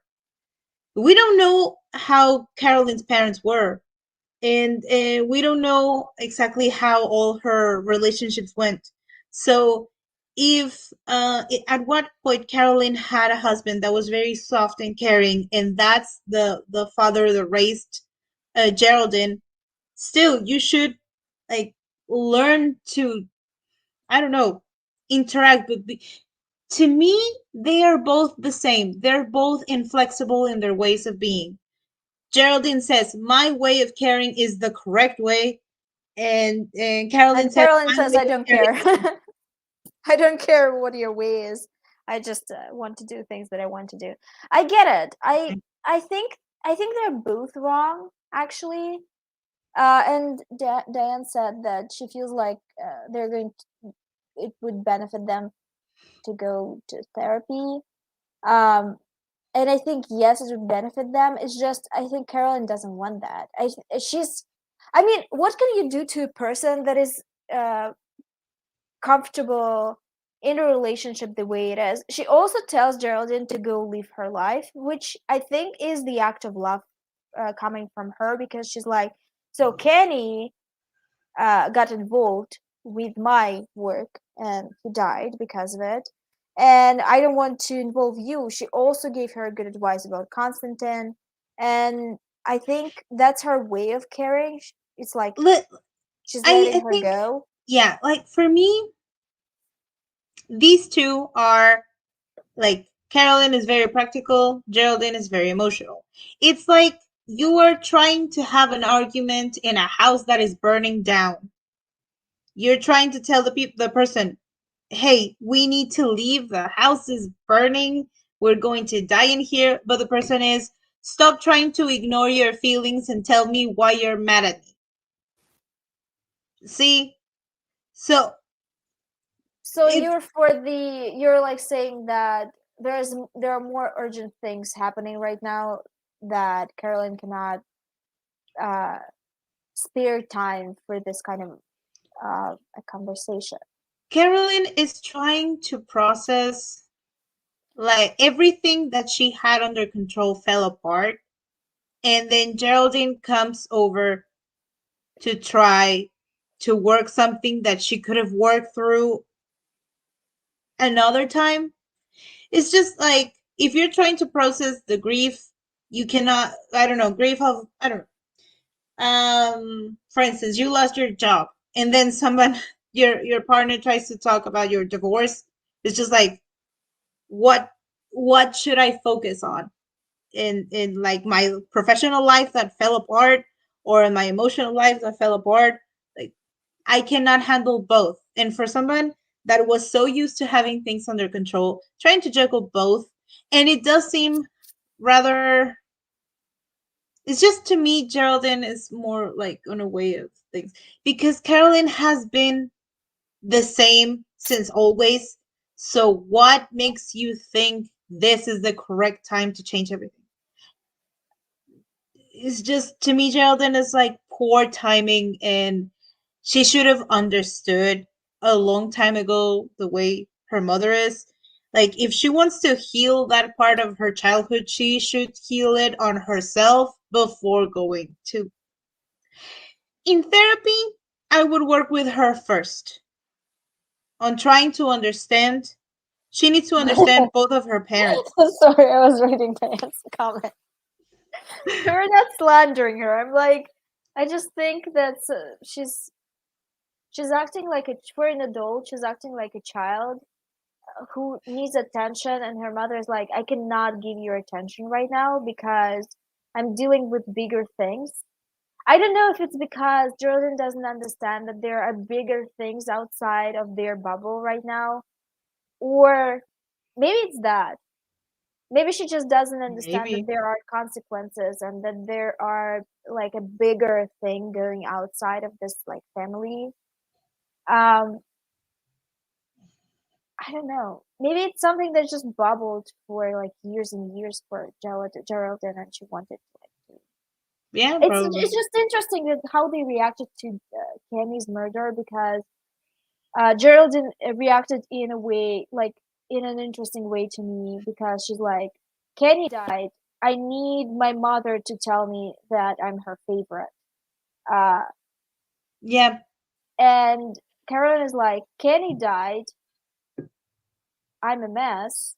I'm not going to tell anyone or show anyone that I'm a mess. I'm going to try to find someone like the person that who killed Kenny. Try to get And justice. yeah, and I don't care about anything that happens outside of this. It's So just like that their both Lucy reactions are fucked up. yeah, Geraldine just saw her brother's death as an opportunity to try to work things out with her mother. Sid's wrong with me a little. It's just because there is just this. She's more hung up about uh her mother not expressing emotions than she's about the actual death of her brother. In a way, I guess. Okay, so She's she's we're she's going to like go an through outsider. comments because no one agrees with us. We're going to go through comments. I don't feel like Carolyn has to defend her own actions or feelings. I just feel she's being extremely cruel. I mean, we know that she's not a kind person. Georgian is just regurgitating self-help out of desperation, and Carolyn is too busy for it. It's an understandable situation. I'm just defending Joseph because her position is valid too. You guys were slandering her, and I felt bad about. Okay. I mean, Joseph doesn't know about the crimes and stuff. Why would she be smart about her timing and hers? She has no idea. I guess. I think Kenny was a buffer between them, and now they have to deal with each other. That's actually a very good point. I think Kenny was a buffer between them. I I think think the dad you was know also a buffer, but they yeah, all you came know what? away. I think the bigger issue here is that they wrote her in too late. The character, they wrote her into the story too late. She seems like a stranger. Like she doesn't know her mother. Like she doesn't know the situation. She's like literally the person that just walked in and the entire room is on fire. That thing. So she comes in with another set of mind for another things that under normal circumstances it would be a normal reaction, but right now it seems out of place because there's this dumpster fire of things happening and she just walked in and everything is already on fire. So I think she was just wrote in too late, and we're trying to like piece back to like the relationship with her brother and her mother. There is none. Really, she was just wrote in too late Like, because they never I even mentioned her understand the before or anything. conflict between her and her mom. I genuinely don't understand the relationship that she had with Kenny because we don't They don't even touch talk on about that. it.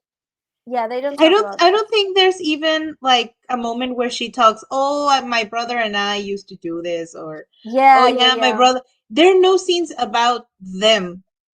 Do you think, do you think, okay, this is a wild, like, assumption or thought, I guess.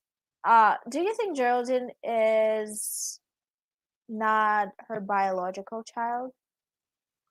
It could be Maybe she's the child from, like, she's the biological daughter of the husband. I don't think because if there wasn't a connection by blood, I don't think Carolyn would have cared for her at all. Like she never talks, for instance, she never talks about her ex-husbands. She's like done and done. Bye. If she wasn't her actual daughter, I don't think she would have cared. She would have kicked her out a long time ago. She wouldn't have humored her by letting her stay You there think at all. Carol Carol is anti-adoption 2022? Probably. Um, So I think that's unfair. I think that Geraldine is working on her feelings about her brother by caring about her mother's feelings too much. She's projecting her own feelings, just trying to, like, I don't know. I think she needs validation, and she needs it too much. It's not the right way, but neither is Carolyn. The writers definitely made her the strangest point of view. She was just there to provide the normal person point of view, which is just yeah, clueless and dumb about it. Hard to watch, yeah, trip over everything. Yeah, I guess. yeah. The True. normal point of view in this TV show just seems out of place always. It's like with the same with Hannibal. People that don't have the context are like seem out of place. And yeah, I do understand. It does seem more ridiculous. It's just like you're watching a movie and somebody walks in and what's happening? My You just dad. want to kick that person. That's my dad. You lovingly want to Always. kick that person, but Always. uh, I am I like I I understand. I Yeah, go.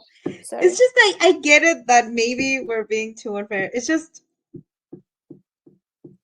ironically I'm not particularly patient. Uh I cannot say I can put into words like I would not be very patient with someone like that in my life personally.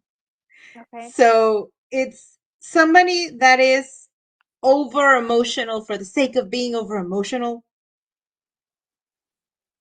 No, Mm, I think she's just naturally emotional. It's just who she is as a person. I it's don't think just she's faking it. no, yeah, she's not. But what I mean is that I don't know. It's just it's someone so entirely different from my own personality that I do understand that I am struggling to like take her point of view. But it's just there is something about her. Again, I will admit that sometimes it happens to me that I see a piece of fiction and it reminds me of someone in real life, and I tend to be like project my hung-ups about the real person into the fictional person. You know what I mean? Mm-hmm. So she does remind me sometimes about, like, for instance, the attitude that my sister has of taking a moral high ground over something.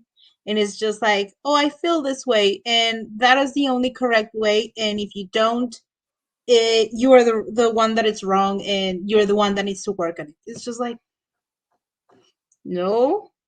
Also, the Mm-hmm. timing is just you see somebody already broken down or like something that is already a mess and already a disaster, and the only thing you can do is bring up your own entirely unrelated problems. It's just not the time, my guy. No. But yeah, I probably am being too rough about her. It's just her character ends up being annoying the same way Nico was annoying. And who else? Who else was That this?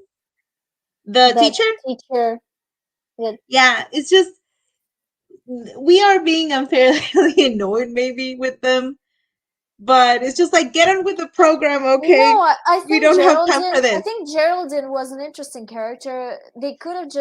Uh, they could have just went with the blandest character, but instead they decided to show um to give Carolyn someone to like to bounce off from, you know, to be compared to.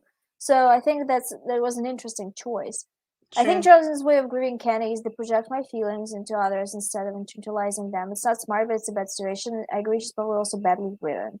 I Yeah. don't think she's just that badly written. I think she came into the picture a bit too late.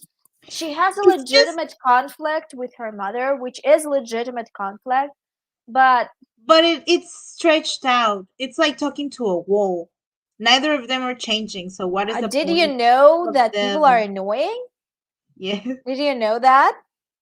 Is that news to you? Did you know that It's that just conflicts not in the family could span generations? fair enough. But it's just that to me, like, she was written in too late. She was written as originally, in my opinion, she was written like that as a joke.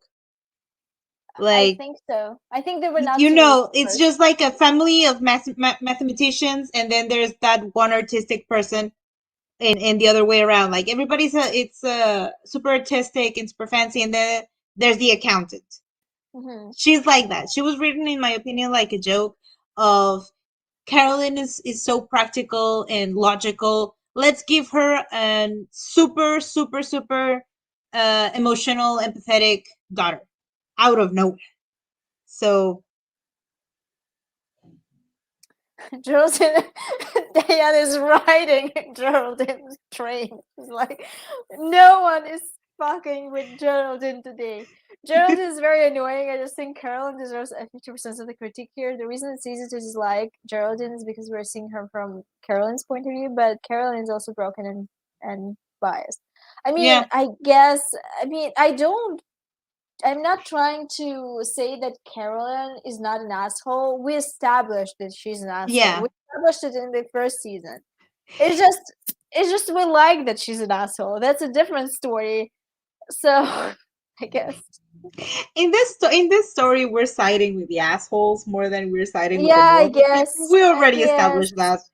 I guess. So Are what we else moving happened? on from this? I think we're Yes. moving on.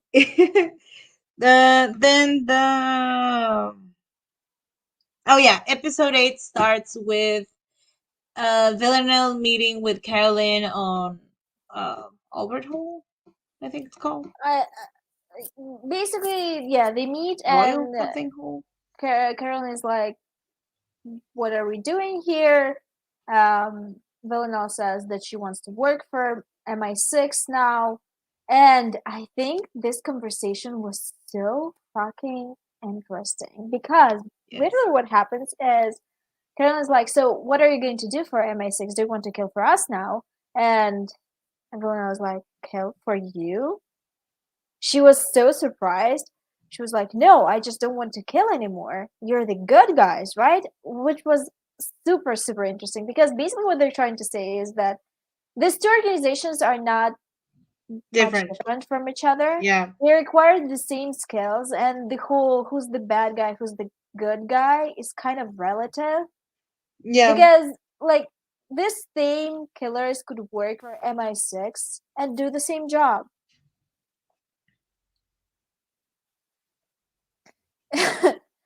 Listen, this family Geraldine is the only one who isn't doing crime. Maybe her way isn't so wrong. I Yeah. guess. I guess that's true. So basically, yeah. Carolyn's like, if you're not going to kill for us, you're practically useless. Useless. Yeah. Yeah, And you were Villanelle you says were a tool there, and I'm not hiring people. I'm hiring tools. So like, I'm not there's interested. also that she's like, oh, I can give you information, I can be a spy, That stuff like that. part. And she asks, who killed my assistant? I don't know. Who? And who killed my son? Who? I don't know. Don't care. And Carol is just like, that is not a good start of This is job so interview. funny. So funny. It's like I when hope. during an interview you're asked like, so are you um when you didn't do much research and they're like, uh are you familiar with our work? Like tell us about our last project or something. And you're like, I Uh, don't know. oh God! And I've been in those situations far too many times. I think we need more scenes with Carolyn and Villanelle. Villanelle, it's interesting. Yes, it's very interesting because that scene was amazing, and it was very short. Just like Carolyn saying, "You're not useful to us if you're not going to kill," and that was probably one of the last options, I guess, Villanelle thought she had Yeah. of because if she joined the MI6, then they would protect her and everything else. Like they She can would secure always her she can from always the 12. leave and leave somewhere else and be like a cashier or something.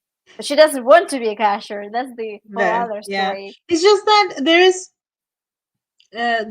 to me that question was missing from the end was that okay, she asked Eve about that, like, do you want to be normal again?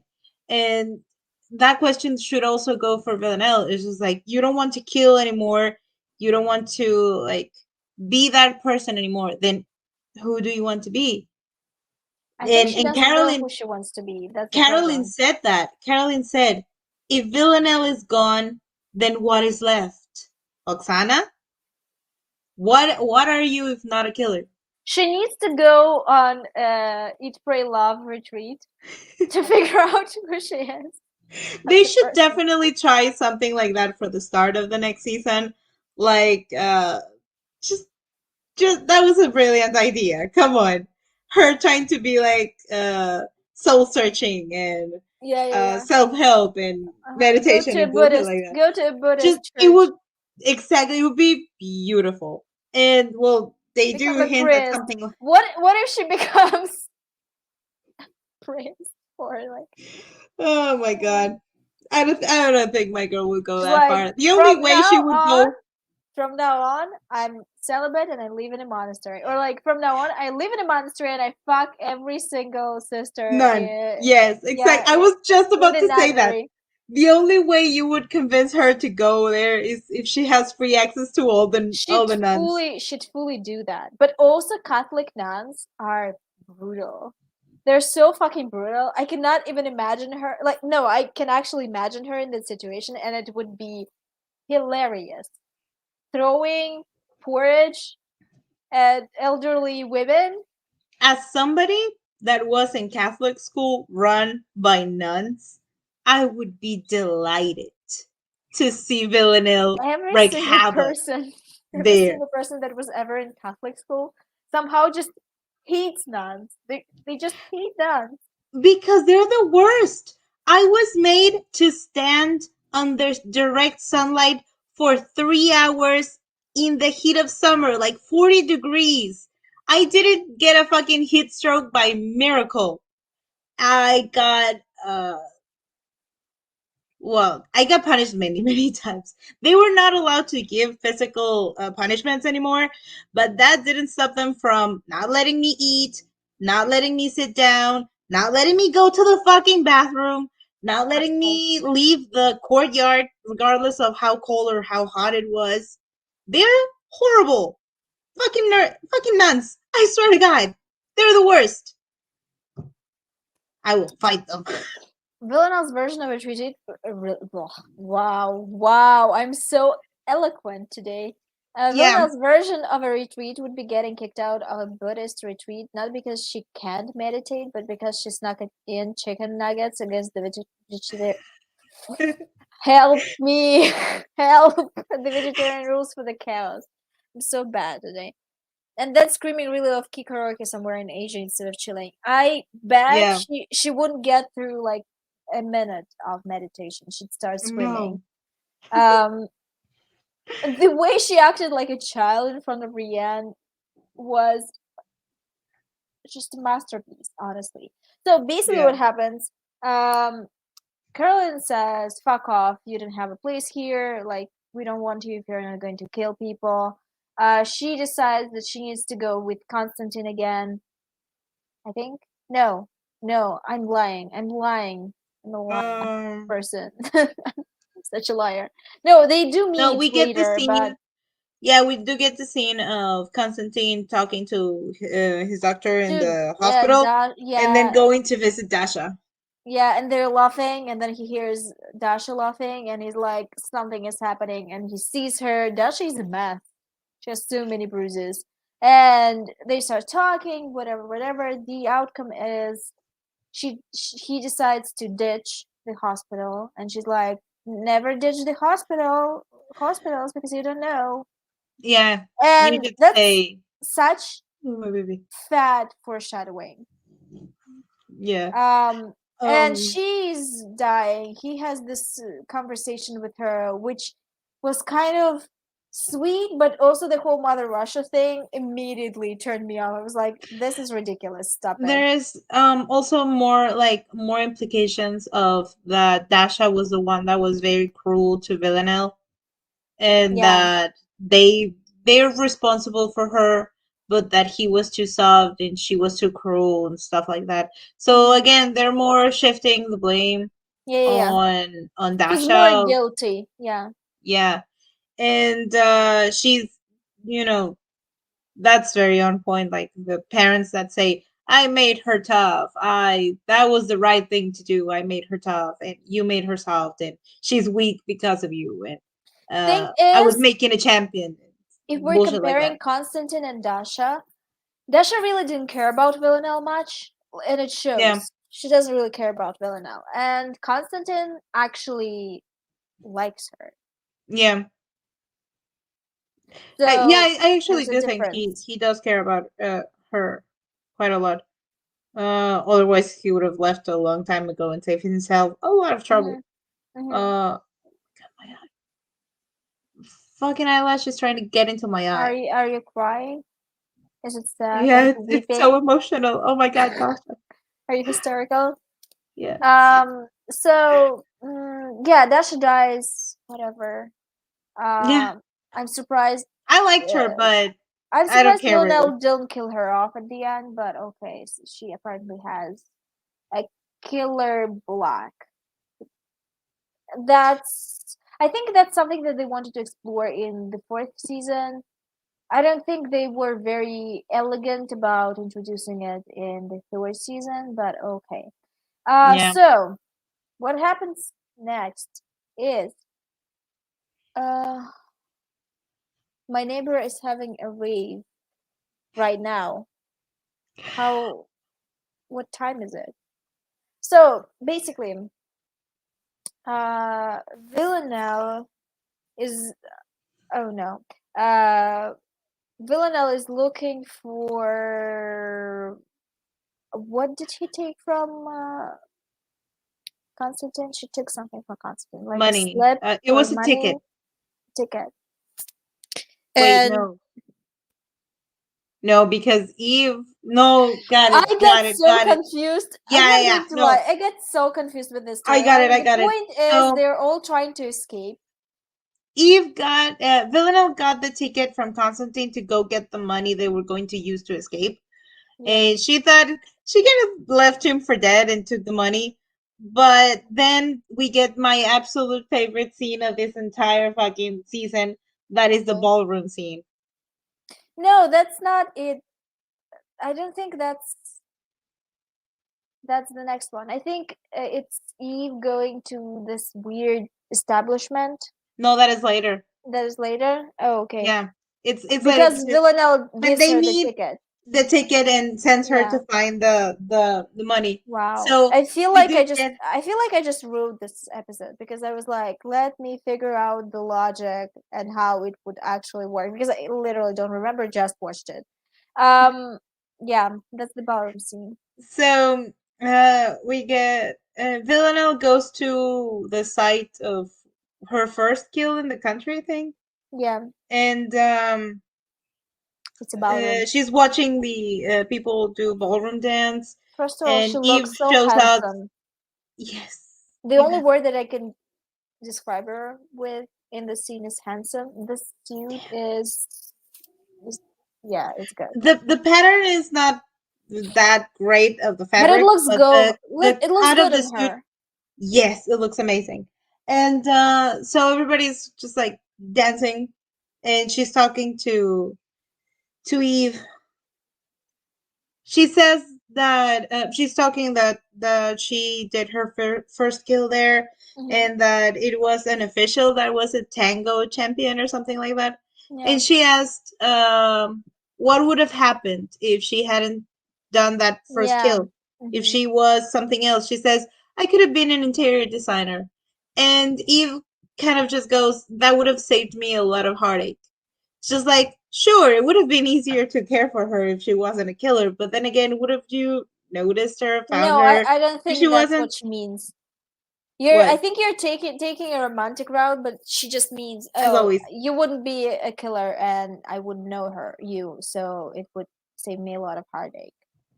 I Yeah, think that's true. what she's saying. It's just that scene seems touches a lot of like romantic cues that I liked, I so mean, maybe I am giving it a different twist, it perhaps. absolutely is a romantic scene though. It's the Oh, yeah. music, it's the setting, they're dancing. It's the fact that actually Eve initiates the dance because the guy comes to them like I think I don't know, he's just working there. He comes to them and is like everyone should dance here. Like Yeah, it everyone is doesn't encouraged matter. to dance regardless if you Yeah. know how to or not. And Villanelle looks very tired in that scene. She looks very kind of like sad. And Eve takes her to the dance floor, and they're a little bit awkward, not knowing how to like. Are you leading? Am I leading? What's Their going on? height difference is so perfect. I was just looking Yes, at it and I'm like, oh my god, this is such a beautiful scene. It's yes. also so funny because Villanelle looks so perfect in the suit and even so fucking frumpy in her In her like slacks jacket and and yeah. the is she wearing a I turtleneck no, again? I I think can't she's remember. wearing a turtleneck. Yeah, it's It's just just so regular outfits from like they've kept her style from season one to yeah, now. yeah, consistent. and They're then dancing, and it's like the sweetest thing for me, and like the most emotional thing for me in the scene was that Villanelle was actually on the brink of crying. She just like she didn't even show Eve her face because she was crying actually into her hair. oh my god, give me a second. Okay, what's going on? You sounded really concerned. Para allá, señorita. Okay. Don't be rude.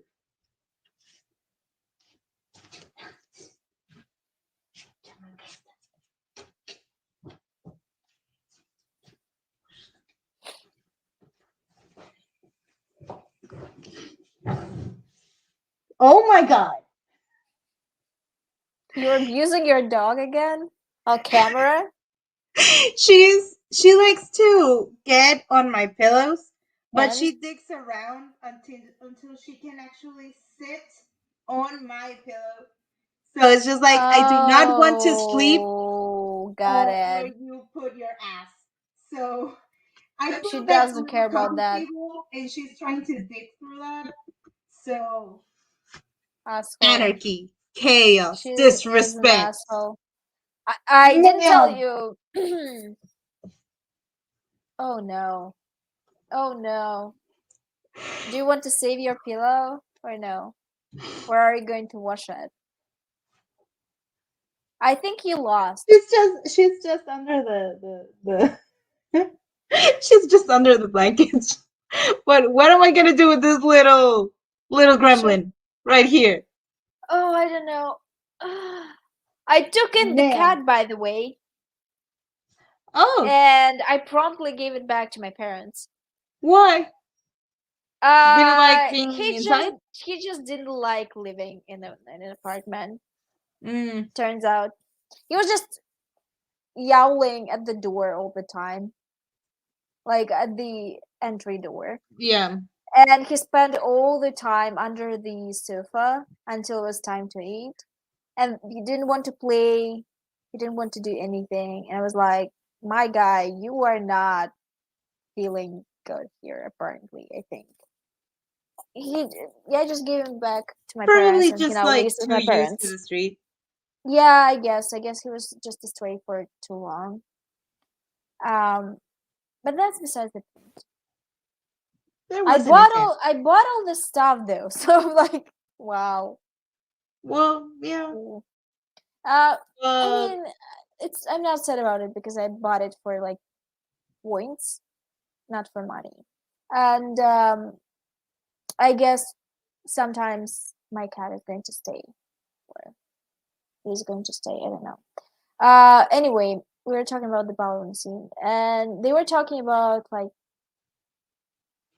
where they are right now, yeah, life wise. Fiona points out at how she thinks the old people dancing around so carefree and careless Yeah, are so happy. And she asked Eve if she ever thinks they're ever going to be like that. And Eve just says, "Oh, we're not going to make it that far. We're going to consume each other before that." that's actually so such a progress in terms of Eve because for the longest time she was not accepting that she has feelings for Villanelle, and now she's like, let's dance. Let me clearly communicate with you that I actually thought about our future together. Yeah. Uh, so that was big, honestly. In I think for the most part Eve's arc in this season was for her to realize that she's really not afraid anymore and that she really wants that, Mhm. but it was just at the time where Villanelle was trying to step back actually, so it's just That's why again I missed think they opportunity. separated them in the fourth season, and they're going to do the whole corruption arc and redemption arc, or like like reverse it for them.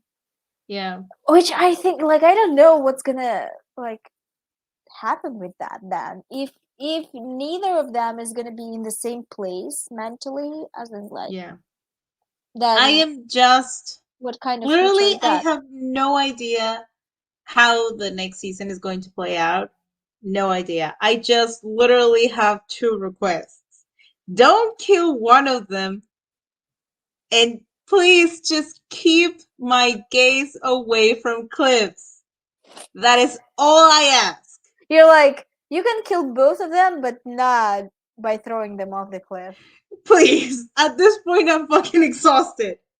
And just stop. Just don't. What is it with gays and heights? I think, I don't know, I'm just like, killing them would be so fucking lazy in my opinion. Like, It would be. wow, way to end the story. Let's kill them. Especially after since everybody kind of has on point that the connection between Hannibal and this and killing Eve, it would be incredibly lazy to pick the same ending It's just a very common ending for because shows. Someone yeah, dies. That's the but ending. yes, but for instance, in Hannibal, it had more weight because they were like at a standpoint where Hannibal was not going to stop killing, and Will wasn't going Yes. to start killing like him. So it's just like we're stuck in this middle ground. We can go backwards, we can go forward, but we cannot be without each other. So up we go on the cliff. It was very on character and it matched the story well. Mm-hmm. In this case, it would just be lazy. And It no. would be lazy because they were trying to develop them in a way that they could be together. Yeah. So if They they're going to made do the whole they missed each other again, which they've done in these two episodes for too long and too much, I'm yeah. gonna be pissed. Yes. Um but again, it's just like what endings can you like imagine? Are there going to be them being criminals together? Are they going to be normal people together?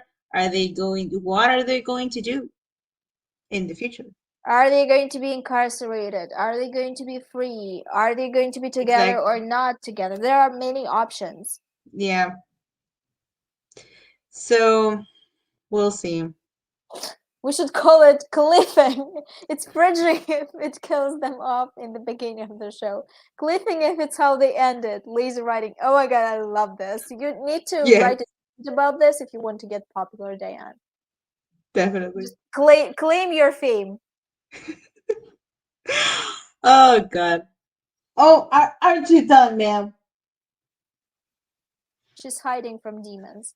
Um, She, so yeah, I mean they always do the whole someone dies thing because it's sad, supernatural. The L word. Um, what else? Something like a lot of shows actually. Like yes, most shows we do have this. we Most have drama plenty. shows. Yeah. And again, like the huge enormous trope of burying your gays. I am okay with burying them as long as they die together. But still, can you please not kill them? You're too kind. I'm not this kind. Oh, God. I Give me think a killing would be like no. a plausible option for them, like them being killed or them Yeah. murdering each other. Would be plausible. Like I don't know. Let's talk about the I killing just thing though. Like like what kind of killing you would be okay with? I think the most interesting for me would be if they kill each other at the same time. like If we're going with the laziest option, yeah, them but being murdered at the end. we all like Villanelle from season 2 or season 1. Sure. I would definitely believe they killed each other. But the Villanelle we're left with, she's so mellow, so tired, and so chill now that I highly doubt that She's going to kill she Eve. would try to. Yeah, they would try to kill each other. Uh, because again, so far there hasn't been a thing Sorry, that I Eve blooded my hasn't finger. forgiven her for. So she killed Bill, season 1, forgiven. That mess with Nico, forgiven. She tried to kill her, forgiven. So there is nothing Eve isn't going to forgive from her at this point. Hot So people can get away with a lot of stuff. yes. I just watched the Tinder Swindler yesterday, and it is a story. Like it's crazy. It's like a story about this guy that swindled women out, mostly women, out of their money by pretending to be an heir to a diamond billionaire. And it's not those letters from South African princes that you get sometimes in the mail. Yeah. He literally had this. He was literally spending money on them first, and like showing them that he has this lavish lifestyle. And then he was like, "Oh, I'm in trouble. I need money. Please give me some money." And they were dating for a while, so he invested a lot of time into them. I'm Yeah. like, oh my god, you need to watch that. It's crazy. Um, okay, we're talking about the way we would be okay with them. I mean, the Dying. murder, the dying part that we would be okay with, or rather that we think this is the most original. I think I would be okay if they're going to kill each other. Maybe it's Peter and Katniss style when they're trying to kill each other because they're Not going to get caught or something. no, as yeah, as in someone is up for them. I guess that's the Just only way I there's something for that me. tells me I doubt we're going to go like blaze of glory, guns blazing, full action scene at the end. But especially because like this the final episodes of each season are not very like action packed or anything. So I don't think they would go that route, but maybe I don't know. I don't I don't know them. But Imagine the pressure that they're feeling right now, or rather that they felt. who knows? I don't know. I'm not sure because again, season 3 cooled down too many things. It was kind of anticlimactic and it cooled down too many things. It cooled down Villanelle's murder spare or something. I It, feel like it you're so upset about this, and it's so funny to me. You're like, she's not murderous enough for me now. it's just yes. I'm not as horny for her anymore because of this. Like I can feel this vibe from you, and I'm No, like, no it's funny. comments. No comments on that It one. is No, funny from me. no comments. That is a no. You're like, she's No, no it's longer just hot because she doesn't want to kill people. it feels like they watered down everything. They're not giving me I emotions. think I am they not having actually enough made her emotions here. into I think they actually made her into a more complex character, because just like murdering people is boring. So she's now has a backstory. We don't have Eve's backstory, and I want Eve's backstory. Yeah. Again, that is like another request I have for the next season. Come on, give me Eve's backstory. Something. Develop her a little bit more. So the death Uh, you're comfortable with. What is this death? Not you personally, but you know. if well, I actually can go on hours for that, but let's not. No, I Um, don't like I this. think yeah, no, too morbid. Um, for them, I think I could go that if one of them is like deadly injured, preferably maybe Villanelle, then Eve can go fucking bananas for first time in her life, like completely fucking Interesting. bananas, and then just, Also get murdered. for instance, just leave Villanelle bleeding out on the floor, sitting there. Eve goes crazy, then goes wounded as well, sits down next to her, just puts her head on her shoulder, and then they both die. That I Okay. would be comfortable with. So it's an action, sort of. Death in action. Yes. And kind of like in revenge of that would be cool with. Them killing each other if they kind of fire things up again, I don't think. Because again, they the anger No, between them was cooled down. So I didn't mean there out of is spite. yeah. then how would they If kill it? they don't want to get caught, for Yeah, example. true. So like Yeah, you're right. we'd rather die than be in prison. Though honestly, they could be in the same prison, and that's a life. That would be something. That Yeah. that would be killing is the new black. Oh God. the the spin-off. I mean, okay. I don't know.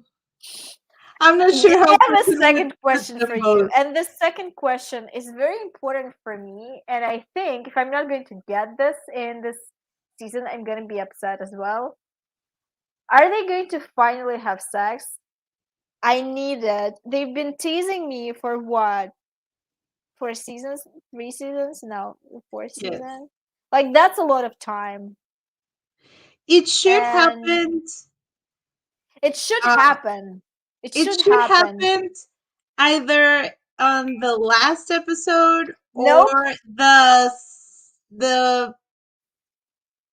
second to last episode, If something they're like going that. to give They would us, probably do that.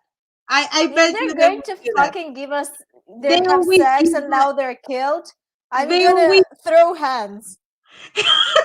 I know, but they always do that. If you follow the pattern, every intimacy they have is usually on like the end, and then it's over. So I'm pretty sure they would do that. It didn't even happen yet, and I'm already mad. It's I because know. it's literally Klexa from the 100. Everybody They was had hyping her up sex. so They much. had sex for, Yes, and the thing about this is they've been I saw teasing it this on Tumblr. I relationship saw the whole for dumpster so fire on fucking Tumblr. long. They've been building this relationship for like a season and a half. Like it was very good build up. They've been teasing that they're going to get together literally, and like it's they were not confirming that they're going to get together, but like you could see the chemistry, and people were like, no, your own lesbians are just, Give me a delusional and second. stuff. Okay, I'm going to wait to run to you specifically because I want to do it. You're such a baby. Yeah, yeah, male.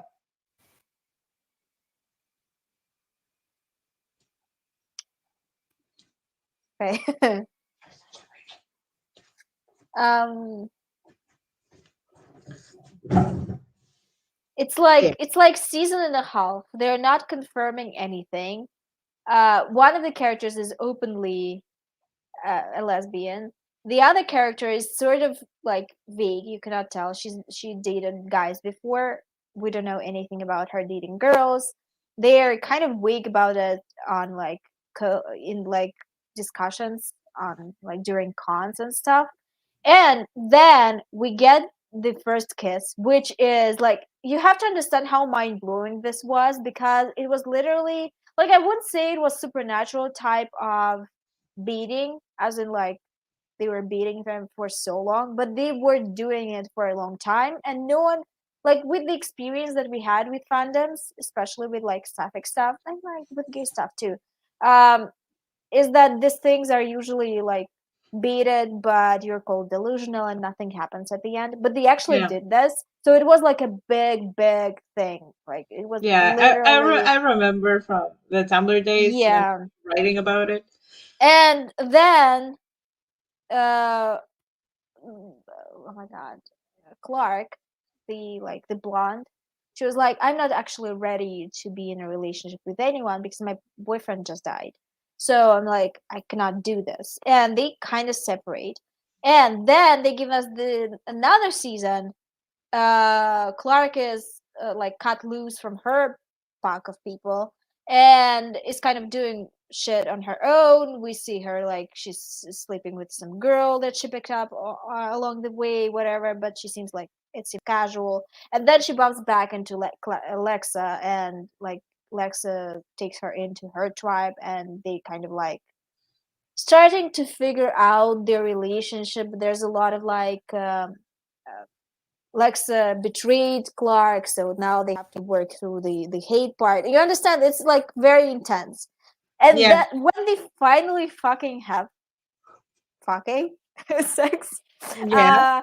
it's like a big deal because they've been developing them for a long while, and it wasn't like a big storyline because Clark is the protagonist, and they have sex. It's like the hottest sex ever, honestly, because they're both hot, and the atmosphere is great. It's great, and then after they had sex, the next scene with them, they're like talking and stuff, and Lexa is literally murdered. Yeah, Murdered. I remember that. This was I so fucking the bad. the sheer rage of the and on my entire timeline on that day, the rage. I remember everybody was so fucking pissed off, and also because it was like very, if I remember correctly, it was like very random that Yes, it it was happened. such a random uh death too. Like the murder was so random. It looked kind of like you got you're so happy. Let's see how happy you're going to be when you get like run over by a car just suddenly. You're like, imagine a person that goes to a birthday party and they have a cake and they're so happy and stuff is working out for them. They have a great job, a girlfriend, a family, whatever. Like everything is fantastic, and then they just get run over by a car. That was literally how it felt. Like it was so fucking bad, and I think it was even worse because it came right after the sex scene. So they didn't even Yes, give us like a couple of episodes for us to be happy and like for the characters exactly. to be Yeah, happy. It was like it was literally Bury Your Gaze, the classic. Um, it was so instantaneous. That was ridiculous. That was so mean. like it was really mean, and I wouldn't Oh even my mind god. if one of them died Yeah, later in the series, but not in but those a circumstances more because meaningful death. the show was very brutal in terms of like murders. Someone died almost in every like surely a few people died in every season. So because it was a survival show, so it makes sense. Yeah, But to do this, like to tease this specifically and to do this right after they had sex and also not give us any other queer characters, so it's like I don't know why you thought this is okay. It was very careless. Like they didn't think this through at all. yeah.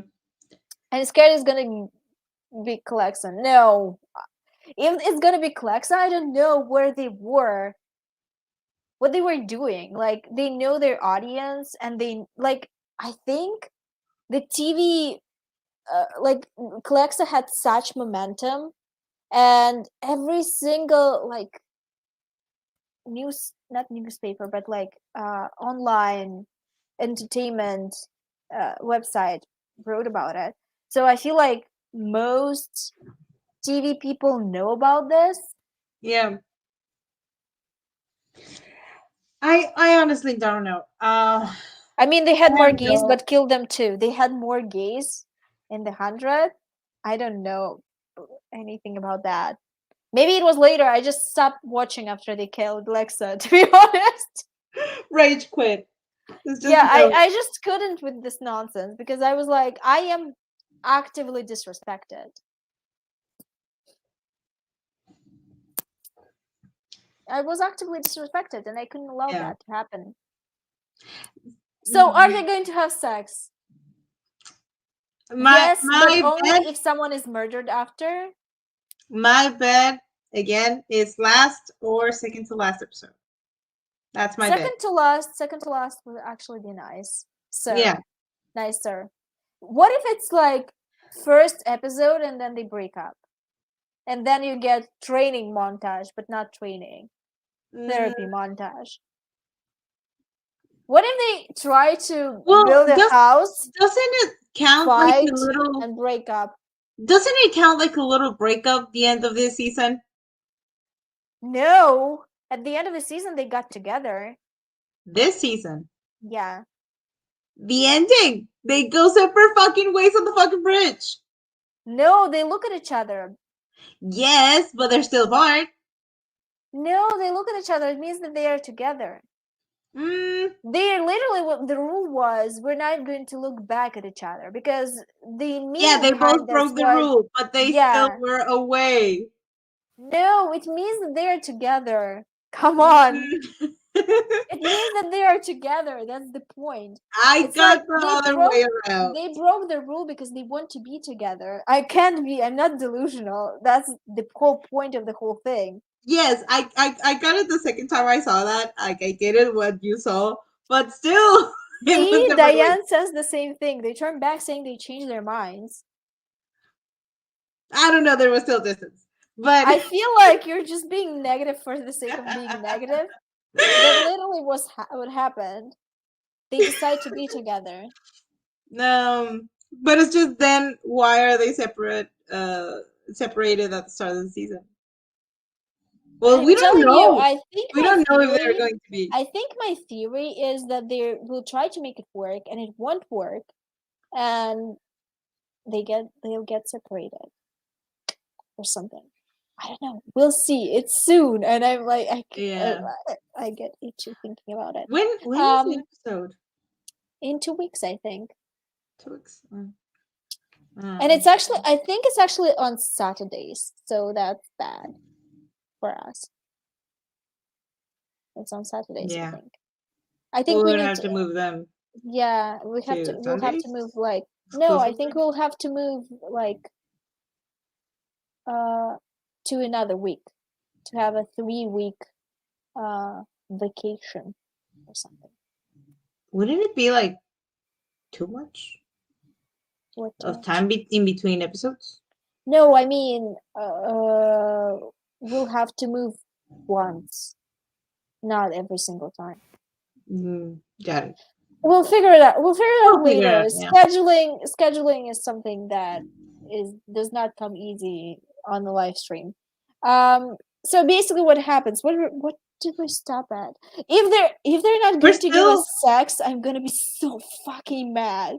Like, what the fuck are you doing? These are two grown women. They're attracted to each other. Especially because we've had sex scenes, and they're teasing a sex scene, a fucking heterosexual sex scene, in the fucking trailer.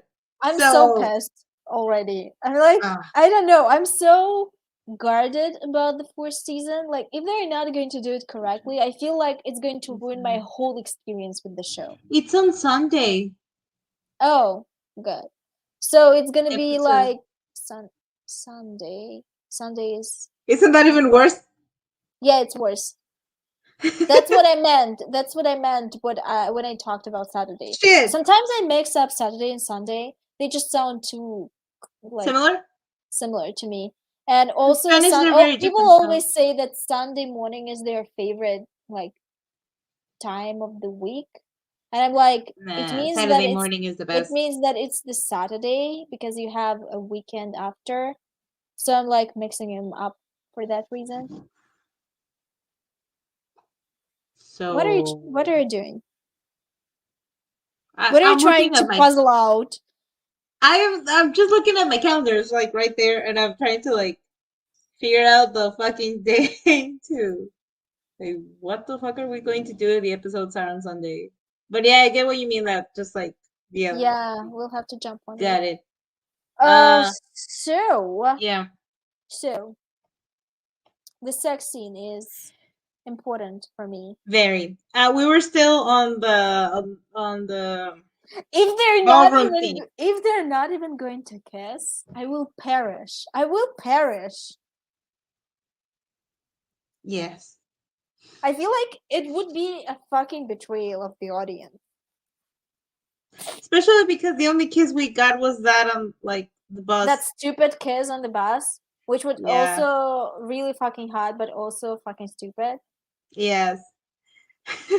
It's just like, it's really fucking hot when you look at it, and then time passes and you were like, that was very Was it good? That was dumb. It was just a dumb pack, and I am upset. Okay.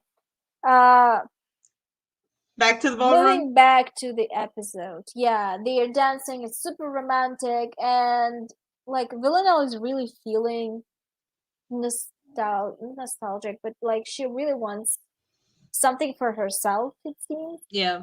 and I think actually it ties into her story because she was looking for things to make her happy in the first season, if you remember. Yeah. So, this other killer, what's her name again? Rianne. Rianne. This is like a weird name. I never heard I one of those before. I Rianne. think it's what So Scottish, Irish. I I think think it's Irish. maybe that's why I'm not exposed to it. Rianne comes, and Villanelle sees her, and she tells Eve to go, gives her the ticket, and is like, I'm That going to scene. meet. I I love it. knew that you're going to love It's it. just It's like, don't dare harm my taste. wife. I'm going to like murder all of you. It's and tasty. and Yeah, I love it. and she immediately just like makes sure like she gets away and she grabs Rihanna. Is just like, oh, you want to dance? And she's back to And she being a puts little on the shit. mask. Yeah, Love yeah, it. immediately. Um, Rianne says That that that Helen whole wants to see scene is her. just tasty to me. Yeah, it's good. It's really good. Rianne Um, says that Helen wants to see Villanelle. Villanelle is not very happy about this, but they go on the subway, and Rihanna is so serious, and Villanelle is just she just wants to piss her off. She wants to like play with her a little, and it was perfect to make her lower her guard. yeah, It's yeah, just yeah, like it's a distracting annoying technique. child. It's Yeah, just like, yeah, yeah, you're playing a child and you're like annoyed, but it's like, okay, she's just being annoying. I can like relax a little. yeah. Hmm. And that was perfect to distract her, like complaining about the clothes.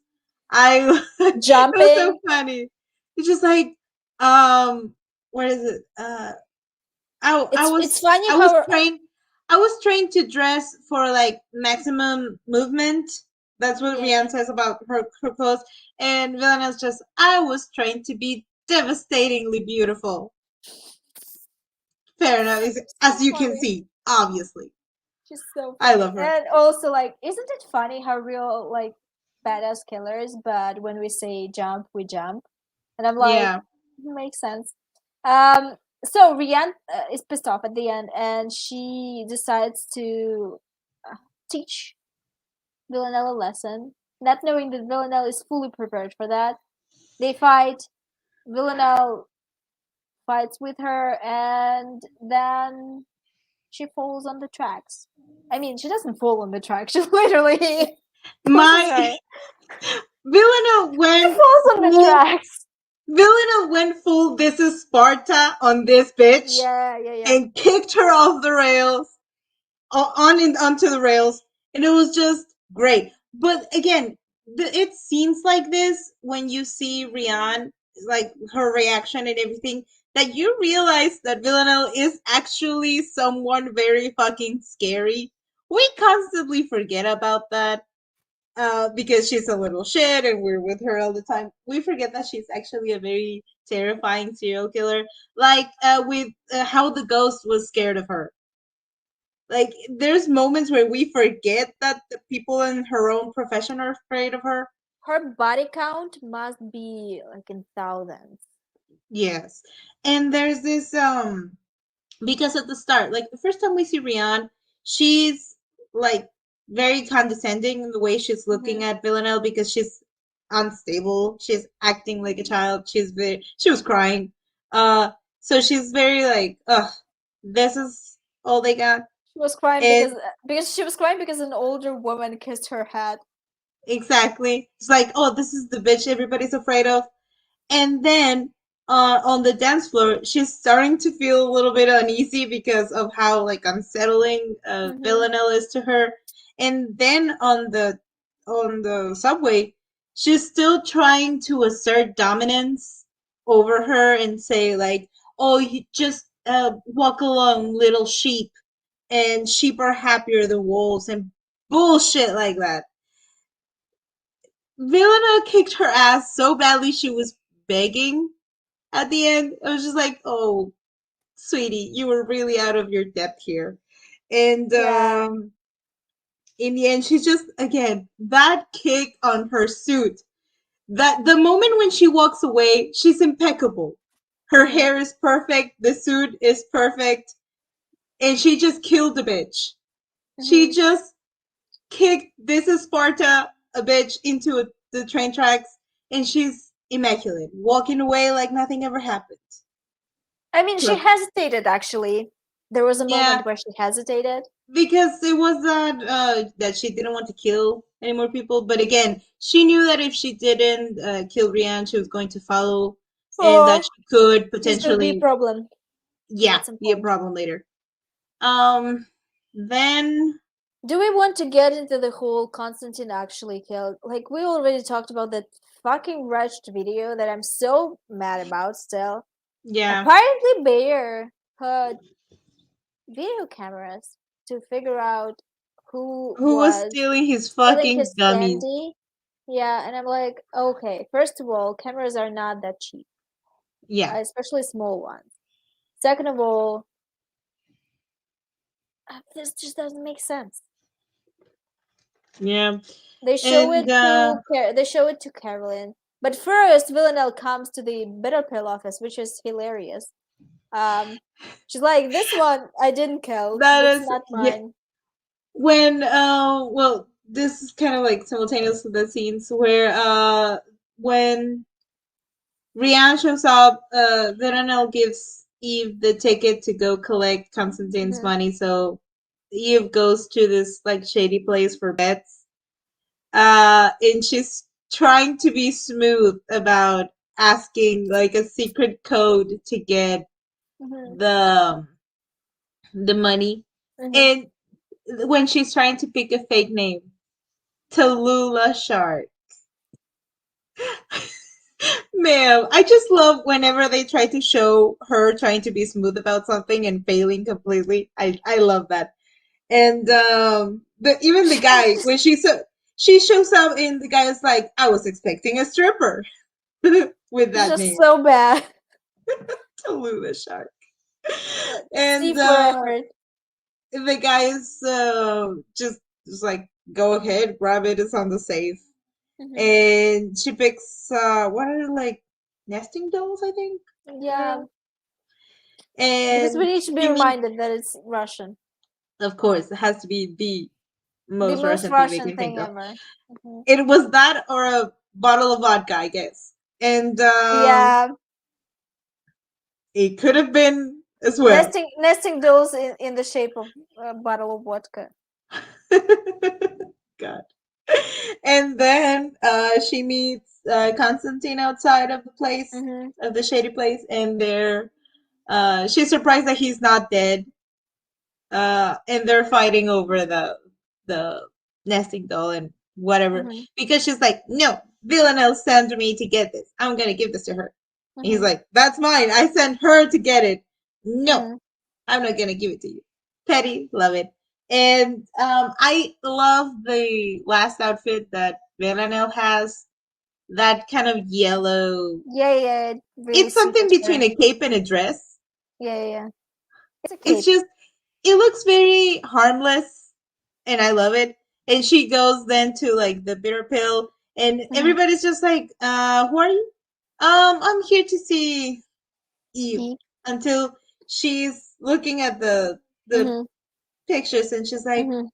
this kill, that wasn't me. And the girl is like, Wow. okay, right. And she was like, this is the Cool, cool, killer. cool. There's a killer here. I love how everybody approaches her like she's a dangerous animal. Yeah, yeah, yeah. They're like, The guy's we're just like at the zoo. terrified, like, ma'am, what can we do for you? She's just a little shit, and she's Mhm, eating. Oh, Bear has a massive crush on uh, Villanelle in a second because she's dangerous and likes gummies. So That's a type. understandable, yeah. And they call. I don't know who calls who first, but they call um Eve, What else? She's And Villanelle is like, Eve, I met your I'm like, dog. and everybody here is weird. Oh, honey. And of course, I love that she couldn't resist before leaving to tell them that she pickles dicks. That's a That lie. was that was She that was really, brilliant. she really wouldn't do anything as tedious. Yeah, no. Pickling. Also, like, no, it's just again, like for instance, with Frank, she killed him first, then chop off his dick. Yeah, yeah, yeah. But she made it seem like the other way around, just for the creepy factor, I suppose. I just dick jokes, For always the funny. air of mystery. She's like, Yes, let's make it more just fun. to remind them why they should be afraid of her. Yeah. Dick pickler. Oh no. Um. Um, we did it Then at the what else same time. happened? Basically, we're uncovering. Carolyn has this like, is it at her house? Anyway, at some house, they all meet her annoying boss guy, that guy that she suspected. Paul, Yeah, Paul that works for the generic 12. name. Yeah, she also has Constantine there. And Villanelle and Eve also arrive there. And It's basically a what party. happens, yeah, basically what happens, it's a party, it's an investigation party. Yeah. It's a confession party. Basically what happens is Carolyn knows that Constantine probably killed Kenny, and they are talking about this. Do I really care? No. No, but there's something that I didn't pay much attention to the first time I watched it. Which is, It was Villanelle's reaction to this whole thing. I mean, When she's when goofing around. yeah, but not in the usual way. Okay. When Carolyn is pointing the gun at him to like, did you kill Yeah. my son and everything? She's Hmm. like, tell him. She's like encouraging Carolyn to kill To kill. Constantine, and she's just acting a little bit odd, not out of the ordinary, just slightly odd for the situation. And I mean, she just likes she making seemed other people very kill too. she seemed very eager about it when like she's supposed to still sort of care about Constantine, and she was already like kind of done with him, but not to the extent where she would enjoy. She looked like she was enjoying the show, I enjoy think watching. I think she's just really she's an agent of chaos, as we know, and she's Yeah. very into drama. Like, we know that she's very The into thing, the drama. thing that I wonder is because I can't remember. I actually like I can't say for sure it's like a theory or anything because I can't remember. What was she doing when Kenny was killed? You think she killed him? I think maybe she had something to do with it, or that she maybe not that she was present. I don't know. It's just the way that Constantine talked about Kenny's death seemed very iffy because Kenny was not like easily scared. I guess I don't know that whole thing that he was scared and backed off and fell off the Yeah. roof feels very not what I don't happened. know. It felt believable to me, maybe because I didn't care. I was like, Probably. let's get over with this It's just that storyline. that ending was so that whole climax was so Wasn't very anticlimactic. yeah, It's just like we didn't wasn't very care, good. and then And then the other guy and then gets she killed, doesn't and it's even just like kill him. And then she doesn't even kill him, which is annoying to me. yeah, I think and honestly, if your child was murdered by a person and you know who this person is and you have um a capacity to kill him and also options like you can actually cover your tracks, many she could people have would do killed them this. both, Yeah, I'm like, but okay. I don't know. He's gonna come back for the last season, I guess. I was just Uh, living for Eve and Villanelle tee-hee-heeing on the sofa. They, exactly. they were just good old pals. Mm. I yeah, that they were just like if you're going to be here, Carolyn, it's just like if you're going to be here, sit on the couch. And they just like shuffled awkwardly, and that's it. Mhm. Love it. Um. So,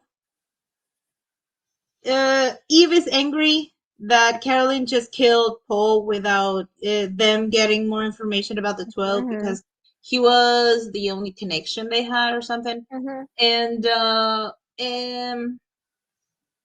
I mean, Carolyn tells her to just isn't stop. Villanelle the connection though? Isn't Villanelle the connection? She has to know things Well, technically. yes, but again, it's just like the connection doesn't really go that far because she just would reach out to Helen and that's it. She doesn't know anybody higher. Yeah, And that's fair. because at least they had the decency to say that the 12 were very secretive for a secret organization. So at least no one knows that much about it. But eh, Who do we think out of these characters that exist in this world are actually also on the 12th committee or whatever it is, like in the organization? no idea. It's just I don't even care enough to make What if theories. they're like Nico actually is part of the 12 next year? Nico is the leader of the 12. Oh my god. It would be so fucking funny. It would Yeah, be buck wild enough for me to stick around. Um, I would definitely. complain a lot, but it would actually be It would something. be something. Or like Um, it would who be a decision it there. would It be a would be a decision. choice. Yeah, it would be a choice.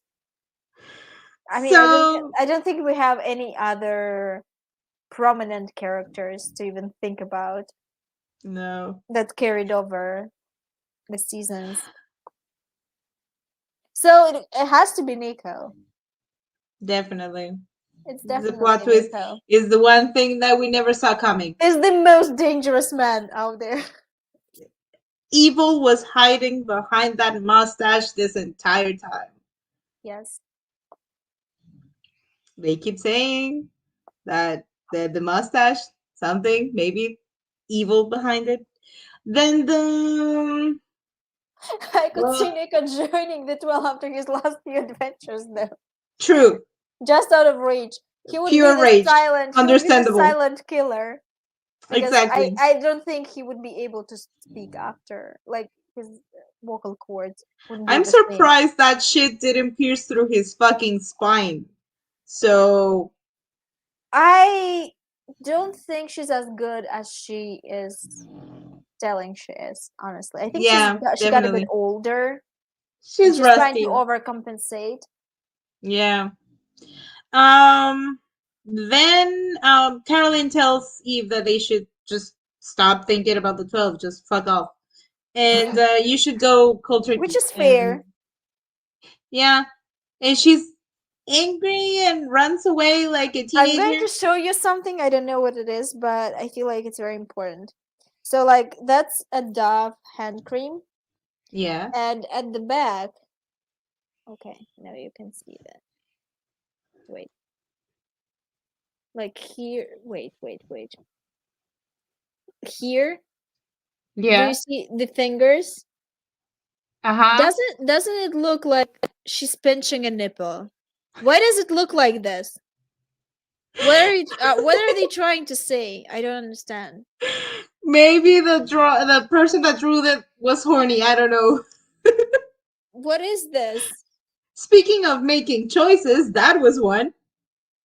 Like I like it's literally looks like this.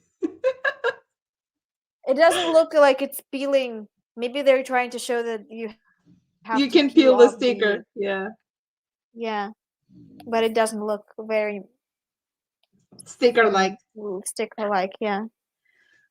Okay. Well, we don't know. Um, and then Um we get the scene at the bridge after Eve oddly run off like a teenager in a drama or like the heroine in a rom-com. People just run randomly when they have an emotion. everyone processes things differently. True. As an anxious avoidant Oh person, my I god, it just understand. reminded me. It just reminded me of a scene on Beyond Evil the two main characters, they don't care about each other or something. Yeah. One of the guys jumps, the killer jumps to try and strangle one of them, and the other one goes like mad and tries to like strangle the killer. And let's go. And it's just like, I need to take a few days off, and leaves. My guy had one emotion and needed to sit down from 2 to 5 business days after having a single emotion. Have So I told you? he actually went to rest 3 months after this. He had an emotion. He needed to process that. So I can never judge anybody for needing time to He process. needed 3 to 5 business days.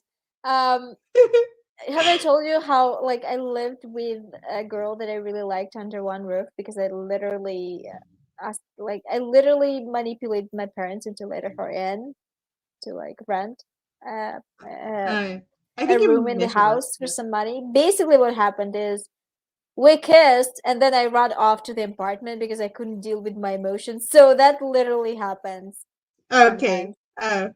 Nice to know. People Okay. literally do that, but I can't say that for everyone. I just have an anxious avoidant attachment type, so um, that's like an issue for me. It's just But that's maybe that's Eve anyway. They are on process. dying. They're on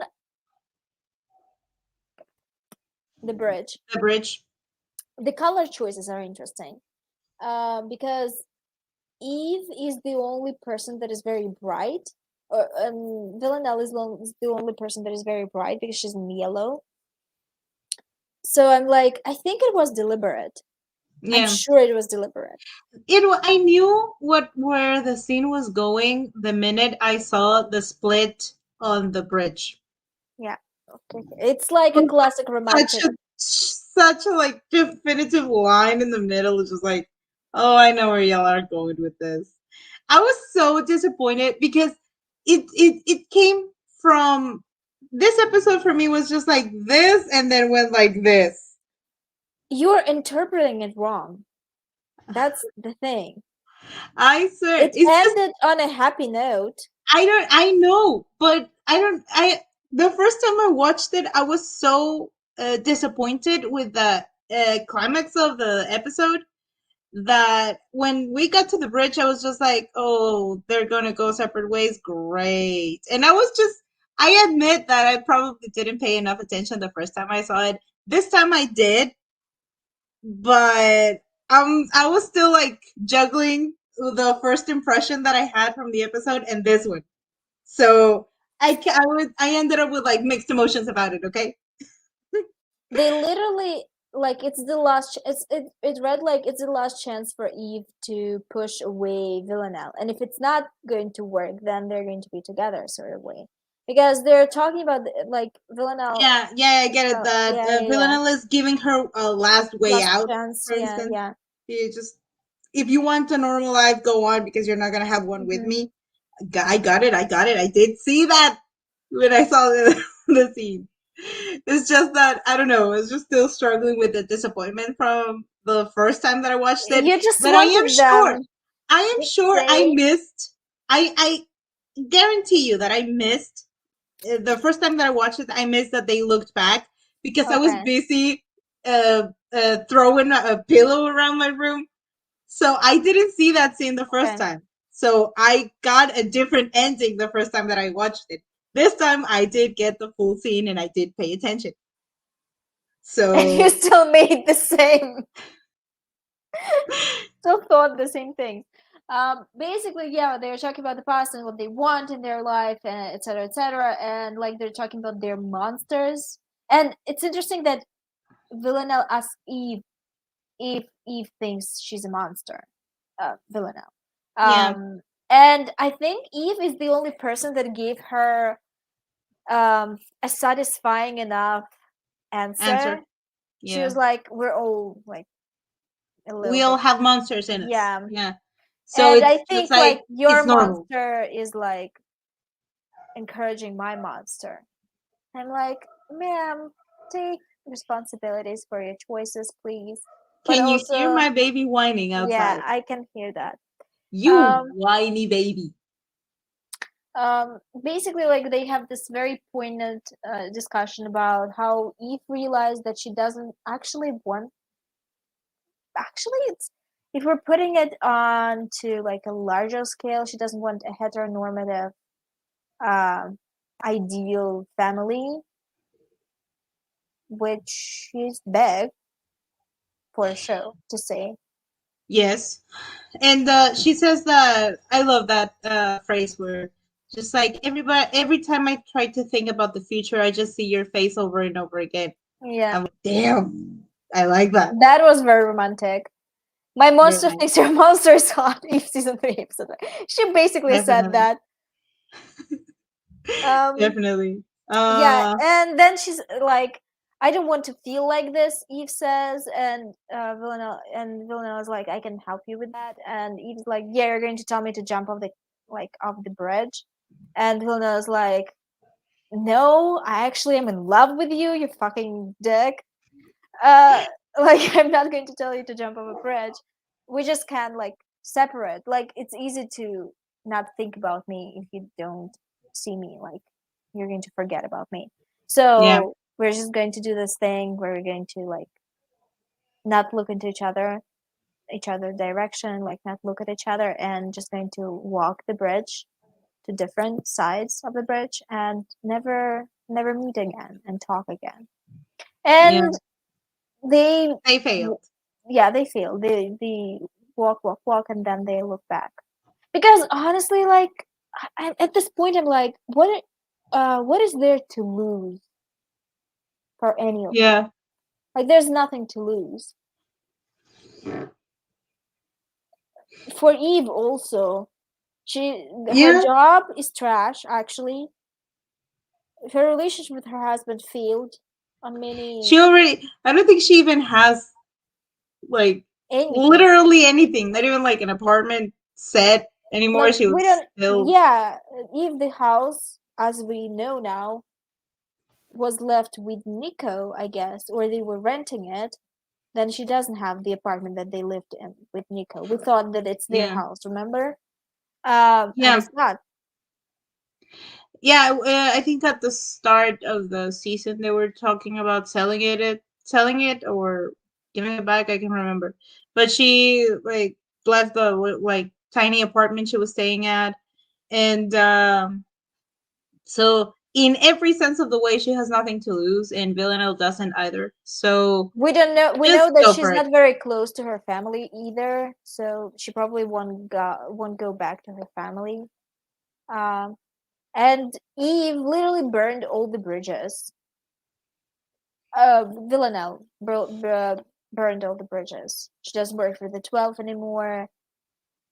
She killed Ryan. She I do wonder if it comes to a point where they need help. Do you think Carolyn would financially help them? financially.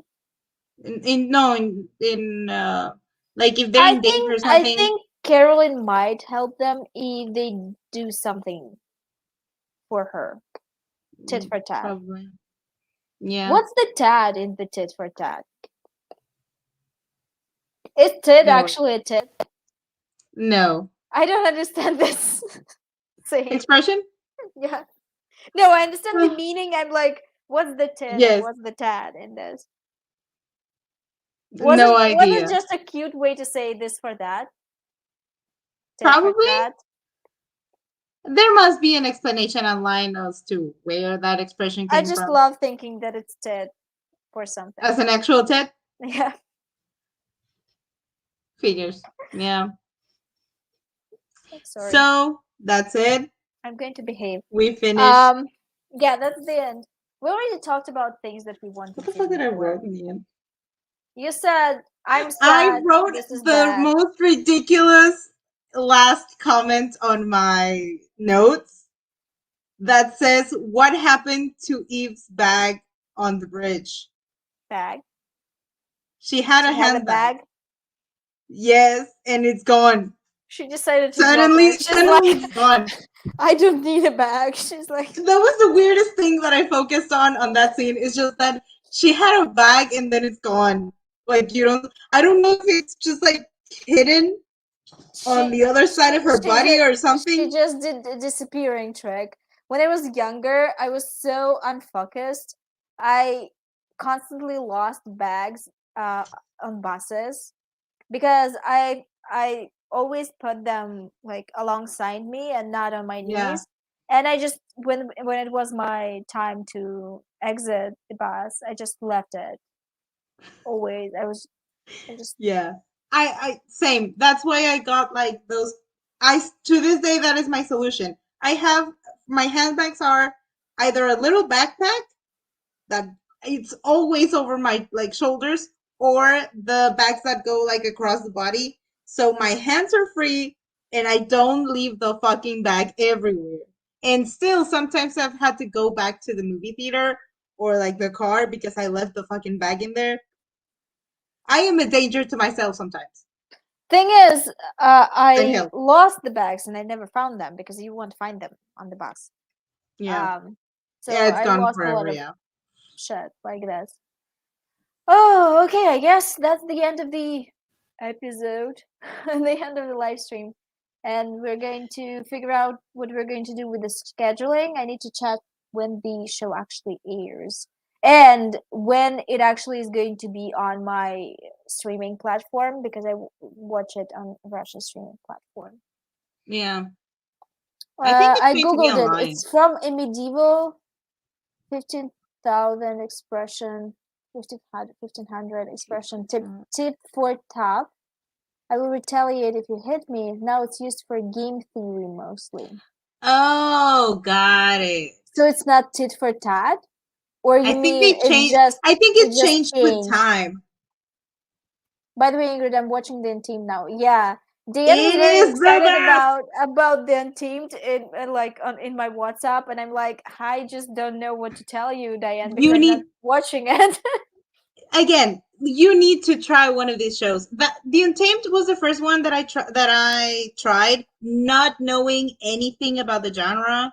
It's like a good introduction to that genre. You all are trying to recruit me, and I'm sitting here It's just like I'm not the doing this. the romance, man. The romance. It's so fucking the devotion and the Maybe love and the sacrifices it's and so the heartache fucking and the angst and the I'm not going drama. to. The Untamed has one of the best corruption arcs I have ever seen in my life. Ah, The answer is still maybe. do it. Like again, if in my opinion, the overreacting stands more for like Korean comedy, Okay. Japanese dramas. Those are the most like they overreact Mm-hmm. when acting in general. But Chinese shows are pretty much not that. You just need, and I will never deny this, the the Chinese shows they do, especially like the fantasy ones, they have some terrible special effects. You need to ignore the I drugstore can't. makeup sometimes, but it's great. The Thing plot. is, I tried watching Buffy. I multiple times tried to start Buffy in the past, and I was like, this special effects are so fucking bad.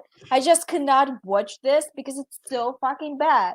And I know, I know. it took me like 5 tries, I think. It's like Winona Earp, where the special effects are shitty as fuck, but the story and the acting make up for it.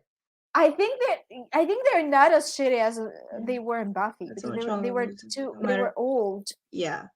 And I got like context clues from, like, if you don't understand something, the fandom is so willing to explain everything when you don't get like a reference or like a, a, a something from the genre. They will explain it. It's lovely. Um, from Chinese dramas, I've only seen that I like The Untamed and Word of Honor. Word of Honor is the gayest thing I have ever seen in my life. That it's not explicitly gay, At this but it point, is. I feel like you all are going to like get some money or like save some money for a ticket, come here and force me to watch the I show. will. I fucking will. It would be worth it. You're Like I I'm like, get, for also I instance, feel like they're so fucking long and I'm like so not into it. like The Untamed is 50 episodes, but there's no more seasons. You can actually watch The Untamed, cut it up into like seasons, in like 2 or 3 seasons, instead of watching it like fully. That's why This I'm not TV show, watching anime. You would not catch me watch anime. I no, got but my Naruto fix it while I anime was a gets teenager. anime gets like stretched out too much. But let me tell you about this shows. This shows, both Korean and Chinese shows, usually it's one season and that's it. You won't get anything else. It's just that one season. The entire story is constricted into that one scene, like one season, and that's it. So The Untamed, again, you can cut it up in like 3 seasons or something. It's 50 episodes. Word of Honor, it's 30. Word of Honor has such a fucking fuck you because it's 36 for the public, and if you want the happy ending, you need to buy it. Oh, okay. But it's on How it's somebody interesting. What an it's interesting one marketing concept. the happy ending, you need to get it on like the platform that distributed the show. And that happy ending, you can find it on Tumblr. Like people already like licked it a million times because Yeah, got it. it was the ending of the original TV show. Ouch. It's just pain. But they decided to add the happy ending. And they were still like, should we give them the happy ending or give them What even sadder ending? what the Untamed is about it once again? Yeah, my face said everything.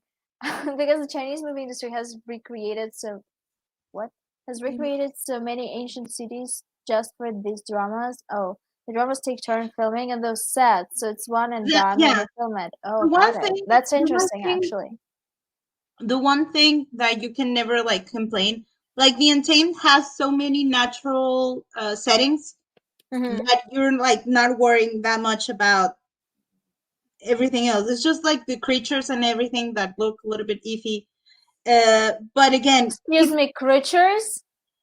What kind of creature? the Untamed has spirits, uh, an ancient snake turtle creature, the fucking wolf. Never mind.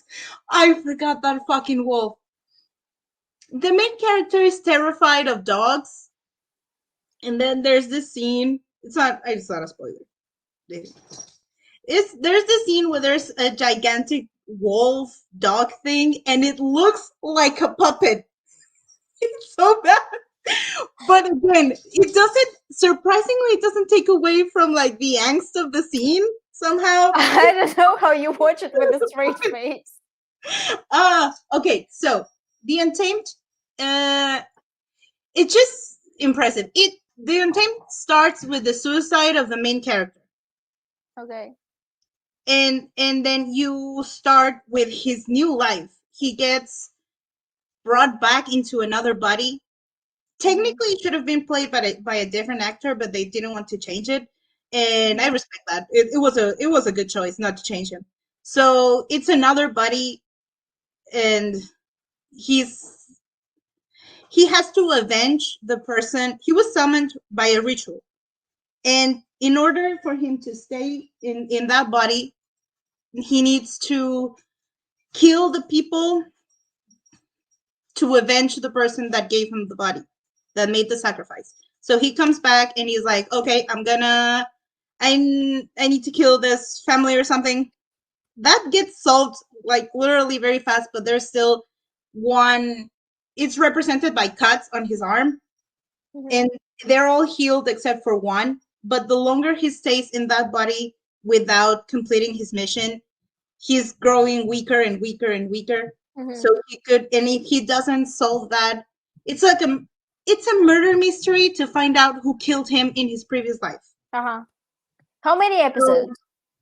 50. Okay. Again, you can cut it up into pieces, like into seasons.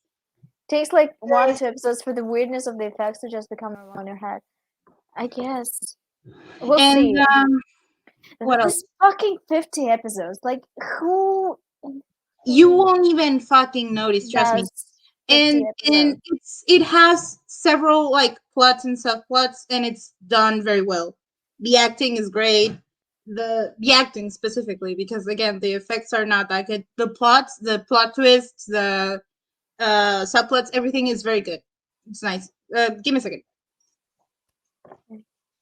The main character is the villain of large conflict against his former friends because he turned to the dark arts, yet summoned 16 years later by an enemy soldier out of soldier? So now he has to fulfill his summoning request while wanting his ex-boyfriend to not be recognized. Okay, you're making it very confusing, Diane. Is it historical? What soldiers?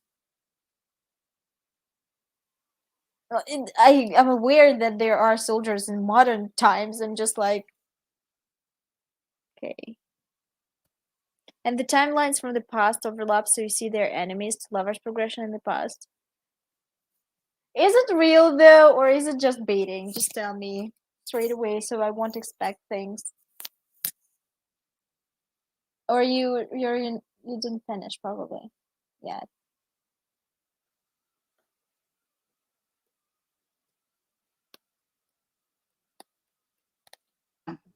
Back. Diane explained everything, but I don't get anything. Okay. I guess I just need to watch this. It's like second chance at love, childhood friends, like enemies to friends to enemies, and then a second chance at love. Then it's just that the original content is actually gay, but this is the censored version, so there's not like kissing or anything. There's no physical Okay. acts or like straightforward expressions of love, but it's the entire fucking romance. And it's the best. So it's like a murder mystery, has a little bit of supernatural, and It's it historical, apparently. yeah, it's historical. They're all the best ones are historical. Methinks. There is when you get kind of used to, or I can introduce you through that to that type of shows. There is a very short, and when I say short, We 20 don't minutes. know if we love it still. We need to check first. Stop it. You're like a MLM lady. You're like I didn't even buy one product yet, and you're already, but also there's this product It's at just the that back. I sent you like little short videos, I think a while back, Yeah. about ancient Chinese lesbians, and I we remember got that. those are short, like they're minutes, entire stories in minutes, like 7 minutes, 10 minutes, 15 minutes.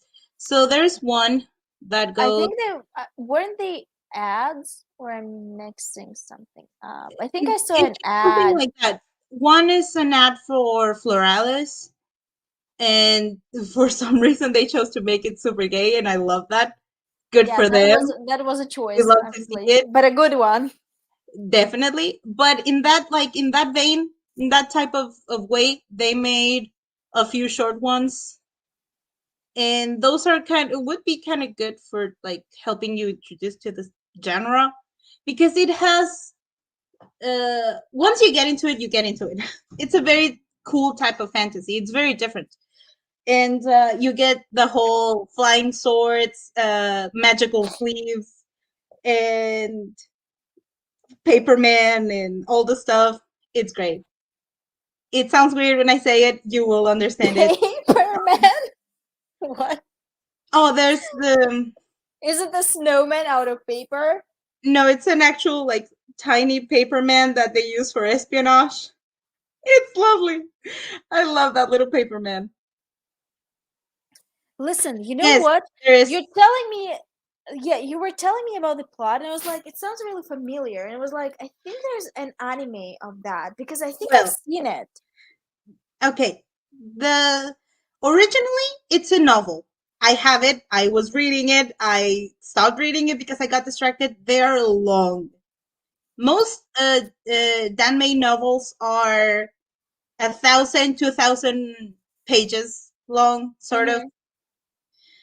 The best. Those get picked up and they get turned. They can be live action dramas. They can be audio dramas, like a radio show, like a podcast. They can be comic, like a manga, or An an anime. anime. The animes are very good. They have very good like animation and special effects because they mix like traditional cartoon animation with 3D like digital special effects. Very cool.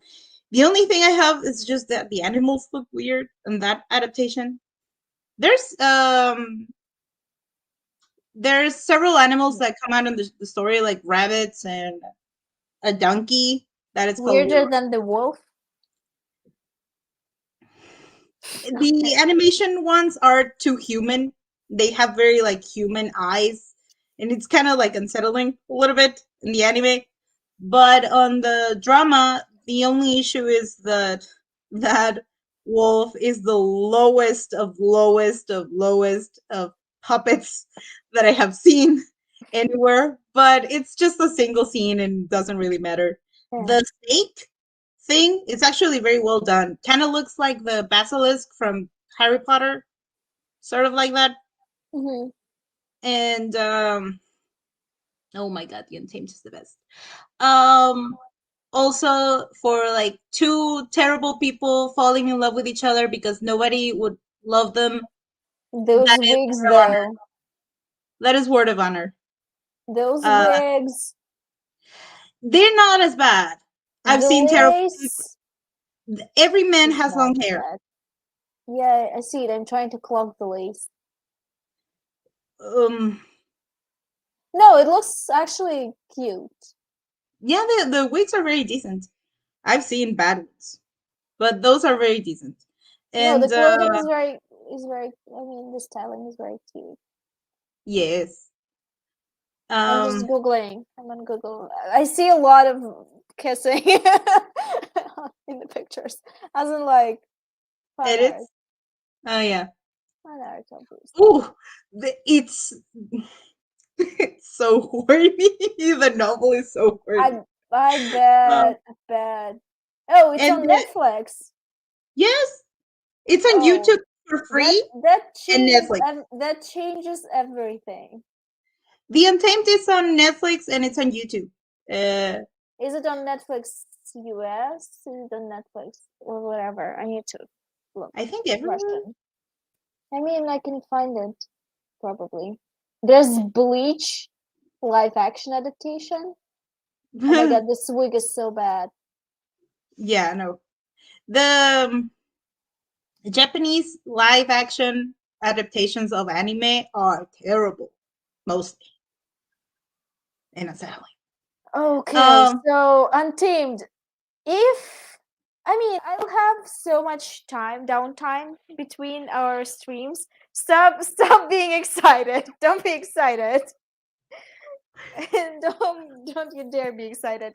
I'm not promising anything, but I will try. I will try. do it. Do it. Or Okay. again, we can start with Word of Honor, and that is 36 episodes. I kind of thought that it's bigger actually. Like it sounded Word like it's bigger. Word of Word of Honor, it's Honor. a lot in a short time. It's 36 episodes, and the extra I can send you the link for like the Tumblr thing so you can see the happy ending at the end. Um Actually the novel for Word of Honor is like very short, so they had to add a lot of plots to fill it up. With the other ones, they had to like cut short. There is one that is coming by the same author, that it's called Heaven's Official's Blessing. It's about gods. I've seen it on 𝕊𝕆𝕻𝕻𝕻, I think, actually. It's that Or so maybe far I'm there's mixing it up only something. I think it's like an official thing. No? Am I lying? I think I saw something recently on 𝕊𝕆𝕻𝕻 and I was like, okay, this seems like Heaven's Official's a Blessing. manga. It's an anime so far. That's the only adaptation we have. There's another season coming.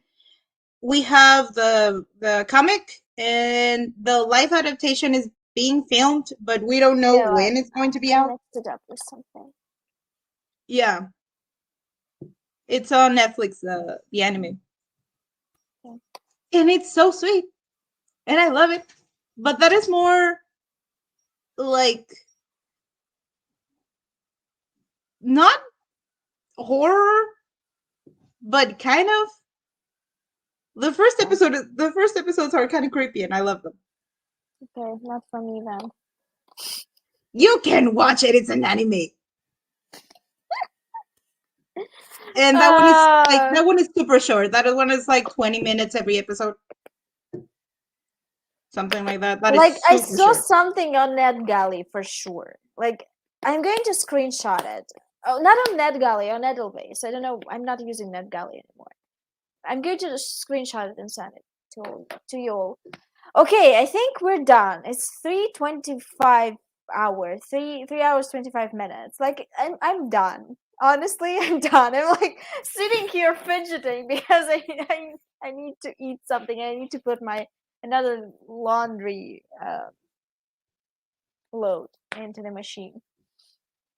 But I'm going to screen grab it and send it to you. I was going to rant about the 3 movies that I watched, but it's okay. We'll leave it for the next time. I can't, please no. No, it's not that I don't care. It's just I'm tired. I know. We'll leave it for the next time. Even my baby's tired. Yeah, tell me. You're going to tell me next time. Or just text me in like on Twitter. That's it. I was happy to see you all, and I will see you at some point. I think next month maybe, because yeah, I think it's gonna be next month. We'll try to watch Untamed, but if it's not going to go smoothly, you're not going to bother me about it anymore. Like I got, because again, Strangers from Hell takes like 2 or 3 episodes to get into, but Okay. with the Untamed, you're confident about it. With the Untamed, it took me 13 minutes to decide I'm watching this shit. I love it. So we'll see. I will make an honest attempt. Thank you. Bye. Bye.